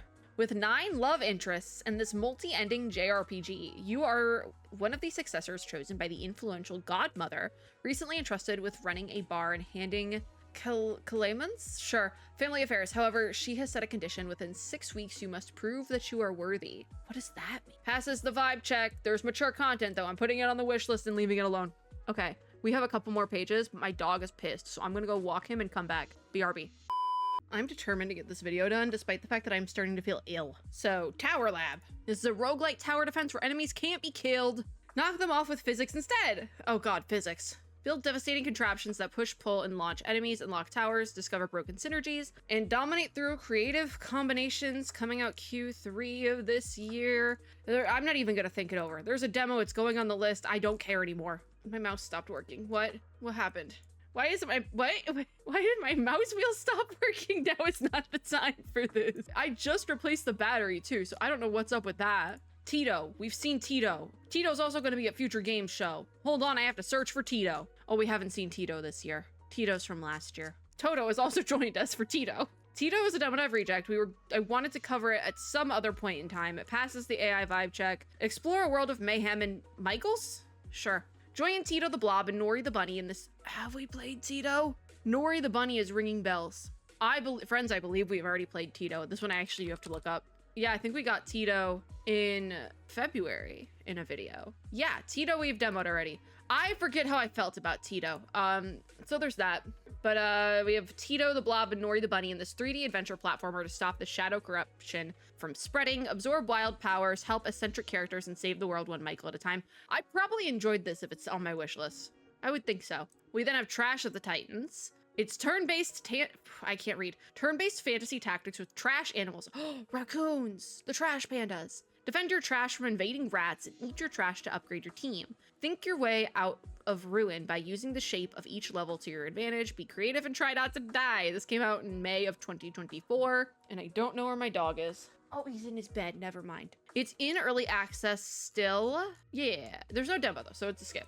10,000 coins, the Golden Merchant. It passes the AI vibe check. A strategy merchant game set in a handcrafted world shaped by secrets and volatile markets. Guide the Fox Merchant Vila to protect against the mighty Basilisk Company, I can't read, and forge a great merchant toy legacy of your own. Release date is to be announced, and there's a demo, and it passes the vibe check, so you know what that means. It goes on the list. This is a cute art style, though. I do have to say that. I appreciate that. My list is getting so long, it's like not letting me add things. Friends, I regret to inform you, we're getting very close to the count for last year already, and we haven't even, like, we did less events this year. We're not even through all the events, and we're already about to beat last year. Oh no. Even Toto sneezed. Oh no. Okay, Untethered. This is a space survival sandbox set in our own cosmic backyard. Explore zero-gravity environments, build and operate realistic space stations, and fight to stay alive in the unforgiving realm of deep space. I need to tell you guys I've been recording so long that my sore throat is gone, which means it's gonna come back real hard like tomorrow morning. Sometimes when I record for so long, the sore throat just goes away, and then I heavily regret that in the morning. But this game does pass the AI vibe check, and it's coming out I'm skipping it. I have no reason to skip it. I just want to. Vasilisa and Baba Yaga is next. An adventure game based on the Russian folk tale of Vasilisa the Beautiful, a scary story about the journey to the mistress of the Forbidden Forest for magical powers. This came out in 2024. A demo is available though, and this sounds really good, and it passes the AI vibe check because it came out in 2024. So, oh, the demo is it's like in Russian. I can't read Russian. I said it earlier in the video. I only know a select few words of Russian that I needed to thank my coaches as a child. That's it. I'm putting that on the list though.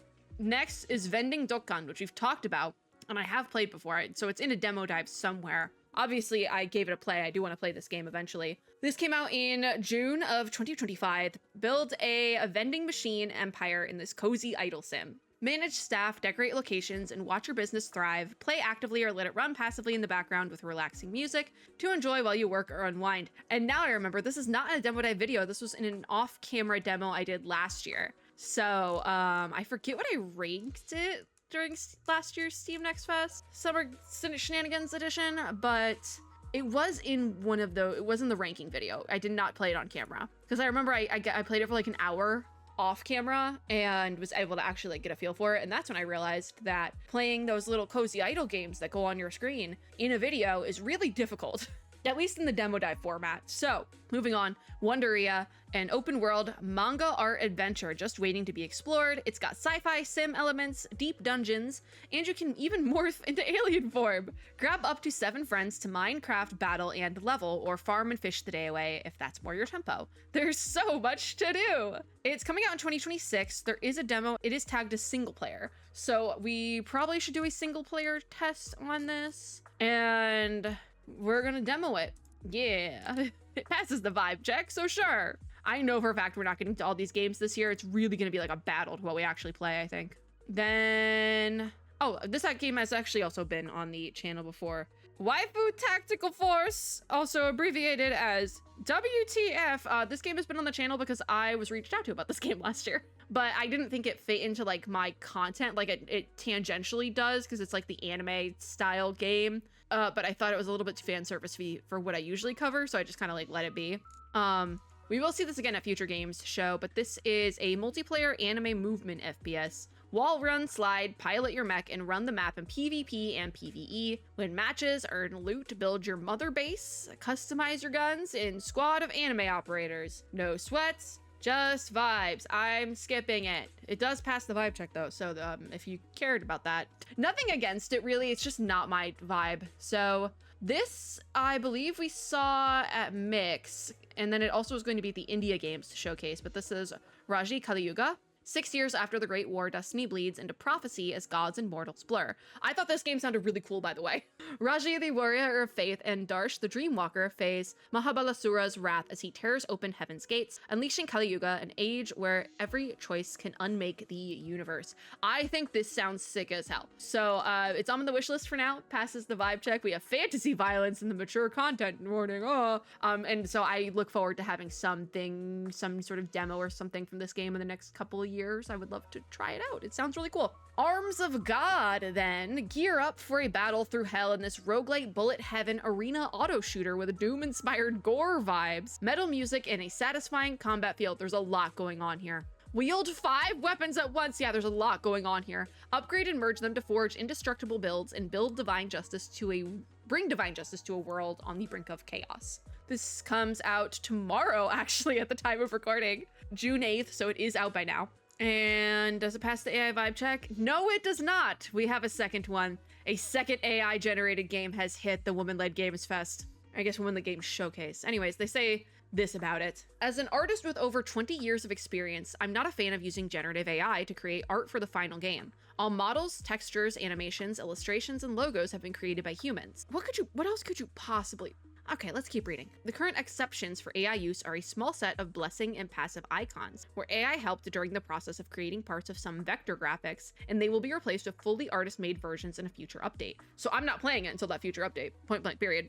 I might not play it at all because I'm about to go ignore it. Most of the game's localization was created by a professional localization studio. However, due to the budget limitations of a solo developer, some descriptions and secondary texts were localized using AI-assisted translation. I also hate that, by the way, because I understand... How many languages is in this game? How many languages? 12 supported languages. It's a good thing to have more languages in your game, but if you can't afford to pay somebody to do the localization, I think you're better off just dropping off some of the languages, you know? Like, I know that's probably something that a lot of devs don't want to hear, but AI assisted translation is not great in its quality as well. Like so it gets to a point where it's like, if you can't pay a person, which is understandable, it's making a game is expensive. Especially it's releasing in early access. So here's what you do. You release it into early access and say, these are coming later on in a future update, these other languages, once we get the funds to do that localization with a real studio, not a robot. And you just leave it at that. Like, I've seen games do this before. Like, just the other day, I forget what indie game it is I'd played before, but they did a full Chinese localization update. Like, and the game came out like 6 months to a year ago. So that's not uncommon to say like, hey, we're working on these other localization languages while we're in early access. We just need the funds to do it. And if you buy a copy of the game in early access, surprise, that pays for the localization. So I do think it is a little bit lazy, not like lazy, but I think it's just it was unnecessary. It was an unnecessary use of generative AI because you could have just waited, especially if most of it was done by a studio, like you say here. If most of it was done by a studio and secondary text was localized with AI assisted translation, just wait and do it later. Because even here, they're like, we're going to replace the vector icons. Wait and do it later. Like, the other thing is, I think, and the text here says that whoever wrote this text on the team says that they value human art, right? And they plan on, like, because my thing is, if you're using something as a placeholder, like a lot of people will use generative AI as a placeholder thing, and literally a placeholder image made in Microsoft Paint gets the point across just as well, and your player base will think it's hilarious, quite frankly. Because whenever I see like placeholder images like that, because I play a lot of games early on, whenever I see placeholder images that you can tell were just like kind of thrown together, but you can tell it was made by a human, I love that stuff. It makes me so happy to see, because it's like, oh, you really wanted to put something there and you had to do what you had to do. Especially if you're releasing in early access, I don't think there's any reason to have AI placeholders. Just say, hey, we're working on it. If we had the choice to do like an AI placeholder or just say, hey, we're working on it, I find saying, hey, we're working on it to be a lot more respectable, quite frankly, because if you are using generative AI as your placeholder, I don't respect you. Especially this game in particular, I even said with the description, there's a lot going on here. Maybe you didn't need to be doing all that, you know? Like, maybe you didn't need to be doing all that. The game comes out tomorrow from when I'm recording, and as far as it's listed here, there's still AI in it. It's so disappointing to see, quite frankly. It really is. Like, I don't think, like, there's so much going on in this game. You couldn't afford to pay artists for the other aspects, like the more nitty-gritty stuff. I don't think you needed to be putting it in all these different genres. I think you could have probably pared it back a little bit, quite frankly. That's my personal opinion. That's, as a player, that's what I prefer to see. It just sucks. It really does. So that is the second game that has hit the Women-Led Games Showcase. It's not looking good for them. We move on to Sunnyside, which is actually a game I have played I have played before. I think I did a demo dive for this video. It was a dedicated demo dive, and it was a doozy of a demo dive. I actually got sick during it. Kind of like how I'm feeling right now, actually. Anyway, Sunnyside. Find harmony in the Japanese countryside as you help Sparky? Oh, I remember Sparky. I remember Sparky now. I was like, who's Sparky? I remember Sparky. As you help Sparky uncover lost memories in this modern take on the farming and life simulator. That bike scene, you get to ride a bike in this game, and I struggled with the bike heavy. That's Sparky, by the way. The red robot, that's Sparky. That right there, that's Sparky. Build a thriving homestead, cultivate new relationships, and chase your own happiness in Sunnyside. This came out back in 2024. We covered it back in 2024. It has mixed reviews, which I do think I knew that it had mixed reviews from even the time of release. Oh, something happened here. So it looks like Sunnyside had a different publisher, and that was probably the source of the mixed reviews, is that it just wasn't getting the support it needed under a different publisher. So they took it back for publishing, and they're probably working on fixing those things now, because it gets really tricky with pushing updates and things like that. If you're not, if like as the developer with the publisher, sometimes depending on the publisher, it can get a little tricky. So I'm assuming there was a hiccup there. They're working on 2.0. It seems like yeah, that makes total sense that would be kind of what happened. It passes the AI vibe check. I still believe in this game. I need to play the full version, but I still believe in this game. Put it on the wishlist. They deserve it right now. Okay, next. The Alighieri Psych Circle, Dante's Bloodline. I didn't read that right, and that's okay. The world knows the Divine Comedy is a poem. For your family, it is a prison. This sounds like the setup for a YA novel, and I don't hate it.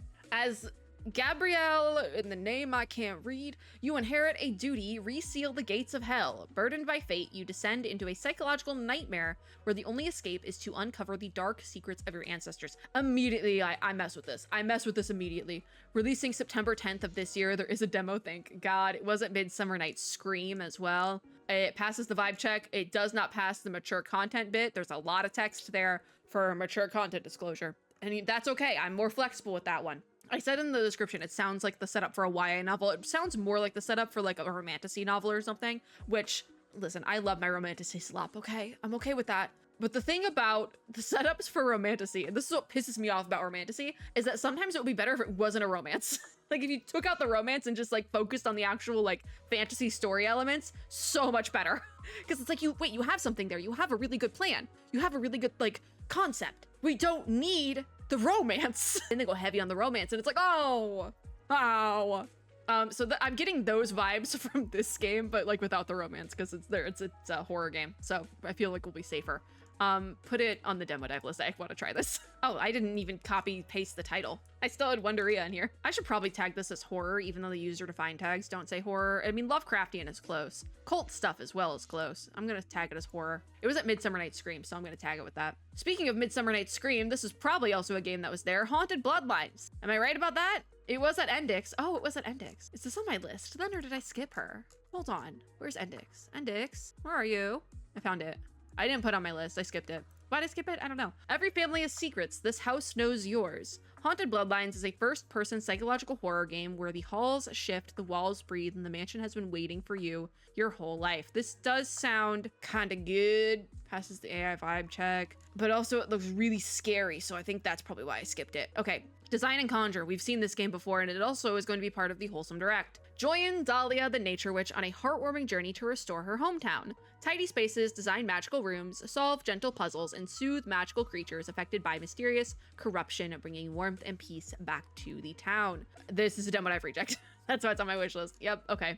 All right, okay, put it back on the list. Thanks. I feel like I could have played this before. Maybe I tried to play it and it like the demo didn't work or something. Also, my mouse wheel's working again. I should probably point that out. It stopped working like a couple games ago and it's working again, so thank God. I don't know if I maybe tried to demo this and it didn't work because it sounds very familiar, or it could just be on the list. The Ebba's Garden is next. I've actually demoed this already. Let me explain. So I demoed this last year and the demo is no longer available, so I don't have to worry about that. But I did demo this last year through Dames for Games. It's still on my wish list, but unfortunately I didn't love the gameplay loop. I was playing like an alpha playtest version of it though, so that could have been the reason why I'm gonna take it off my wish list because I didn't really like it that much. But just because I wasn't vibing with it, it was more so a time period vibe that I just don't really vibe with. 1643 in France. It just, I didn't find it as interesting, but history sometimes is very hit or miss for me.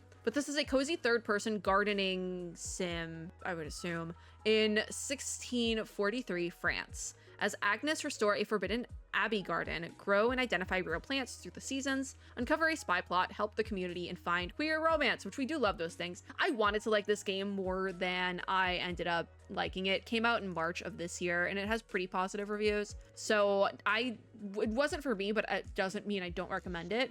I wanted to like this a lot, but I just couldn't get with it, unfortunately. 13Z we already talked about, I believe, in this video. If not, I've talked about it ad nauseum, so I'm not gonna worry about it again. We talked about Barbie Rewind. We talked about We Were Here. We talked about Barbie, the other horse game. We talked about Soulframe, I think, in this video. I think this is when I found out Soulframe is Warframe 2. We talked about Spookaboo. Ratcoin we have not talked about, which we do need to talk about Ratcoin because this is a multi-time demo dive reject because it keeps coming up and I keep running out of time to play it. This is a coin-pushing dopamine machine. Ratcoin is a roguelike deck builder where you combine special coins with powerful items to trigger wildly satisfying combos. Stack shiny towers, spin the lucky wheel, and shake the machine until all the coins drop. Came out March 31st of this year and has wildly positive reviews. The demo is no longer available. We don't even get a sidebar demo, which is the problem with this I have with this game, because they've released the demo for like very short periods of time whenever it comes out, so it's just not available anymore ever. Like, I don't think they're ever gonna do another demo. I'm putting it on my wish list though. I want to play this game. And then we talked about Date with Death 2. We talked about On Together. So we did all the games. That was rough. I'm gonna do a page refresh so we can do a final AI games count. Now, there was one game in the official selection that is hidden, and that could be, I have games that tag themselves and disclose that they have heavy gore or that they have a heavy amount of NSFW elements, particularly because I don't want to get demonetized accidentally by showing one of them on the video. So it could be one of those, or it could be a game I have previously hidden for use of generative AI. Unsure, because here it's 3 hidden. I don't remember what the third one was. I thought it was only 2. So while we got a lot of games from the Women-Led Games Showcase, it was not perfectly clean in terms of AI games. I think Latin American Games Showcase had 1. So I think so far of the ones we've covered, IGN Live had quite a few because I already recorded that video. I talked about that. The Mixed Summer Game Showcase, I think, had 1 or 2 as well. So I don't think any single showcase has been entirely clean yet. Endix Showcase had quite a few as well. So Endix, we don't talk about Endix. Yeah. Unfortunate. We did get, I think, have our biggest turnout in terms of games. We went from 125 was our first game on the list from this showcase all the way to 185. So 60 games from this showcase have hit the list. And like last year I had just over 200. So we have a lot more events. We have like 4 or 5 more events to cover officially from Summer Game Fest, not even counting the ones I'm not co-streaming for that I don't need to prioritize. That's like another like 8 or 9, I think, because I was co-streamer for 9 and not co-streamer for like another 8 or 9. So because it was like 50-50. We might double the amount of games from last year and we're gonna play like so many less. But you know what? At the end of the day, we get to show off all the indie games and that's what matters. Even if we don't get to play all of them, we get to show them off and that's what matters here. I also get to show you what games have AI so you don't play them. That's it for this video. Thank you, friends and gamers. And thank you once again to the Women-Led Games team for having me back once again. I'm sorry I was a bit harsh about the AI games, but I just think someone's got to be harsh about the AI games thing, right? And it does kind of reflect a little bit on the event and looks a little bit lazy on part of the event when you have AI games at your event. Just saying. A little harsh, probably. I know. I might get banned again, but that's like a moral stance I'm not letting go. But if you liked this video, make sure to give me a like down below, as well as subscribe for more and hit the little notification bell to be notified when I upload new ones. Let me know in the comments down below what game you are most looking forward to. Immediately my brain went to Grave Seasons. Date with Death 2. I'm changing it. Date with Death 2. Remnants. Yep, that's what I'm changing it to. That's my answer for what I'm most excited for. But let me know yours. But remember, keep it cute, keep it classy, keep it cordial in those comments down below. And as always, I hope everyone is having a super lovely day wherever you are in the world, especially this time around. I'm telling you, go play an indie game. We probably talked about over 100 games today. Go play an indie game. And I'll see you all in my next video. Bye, guys.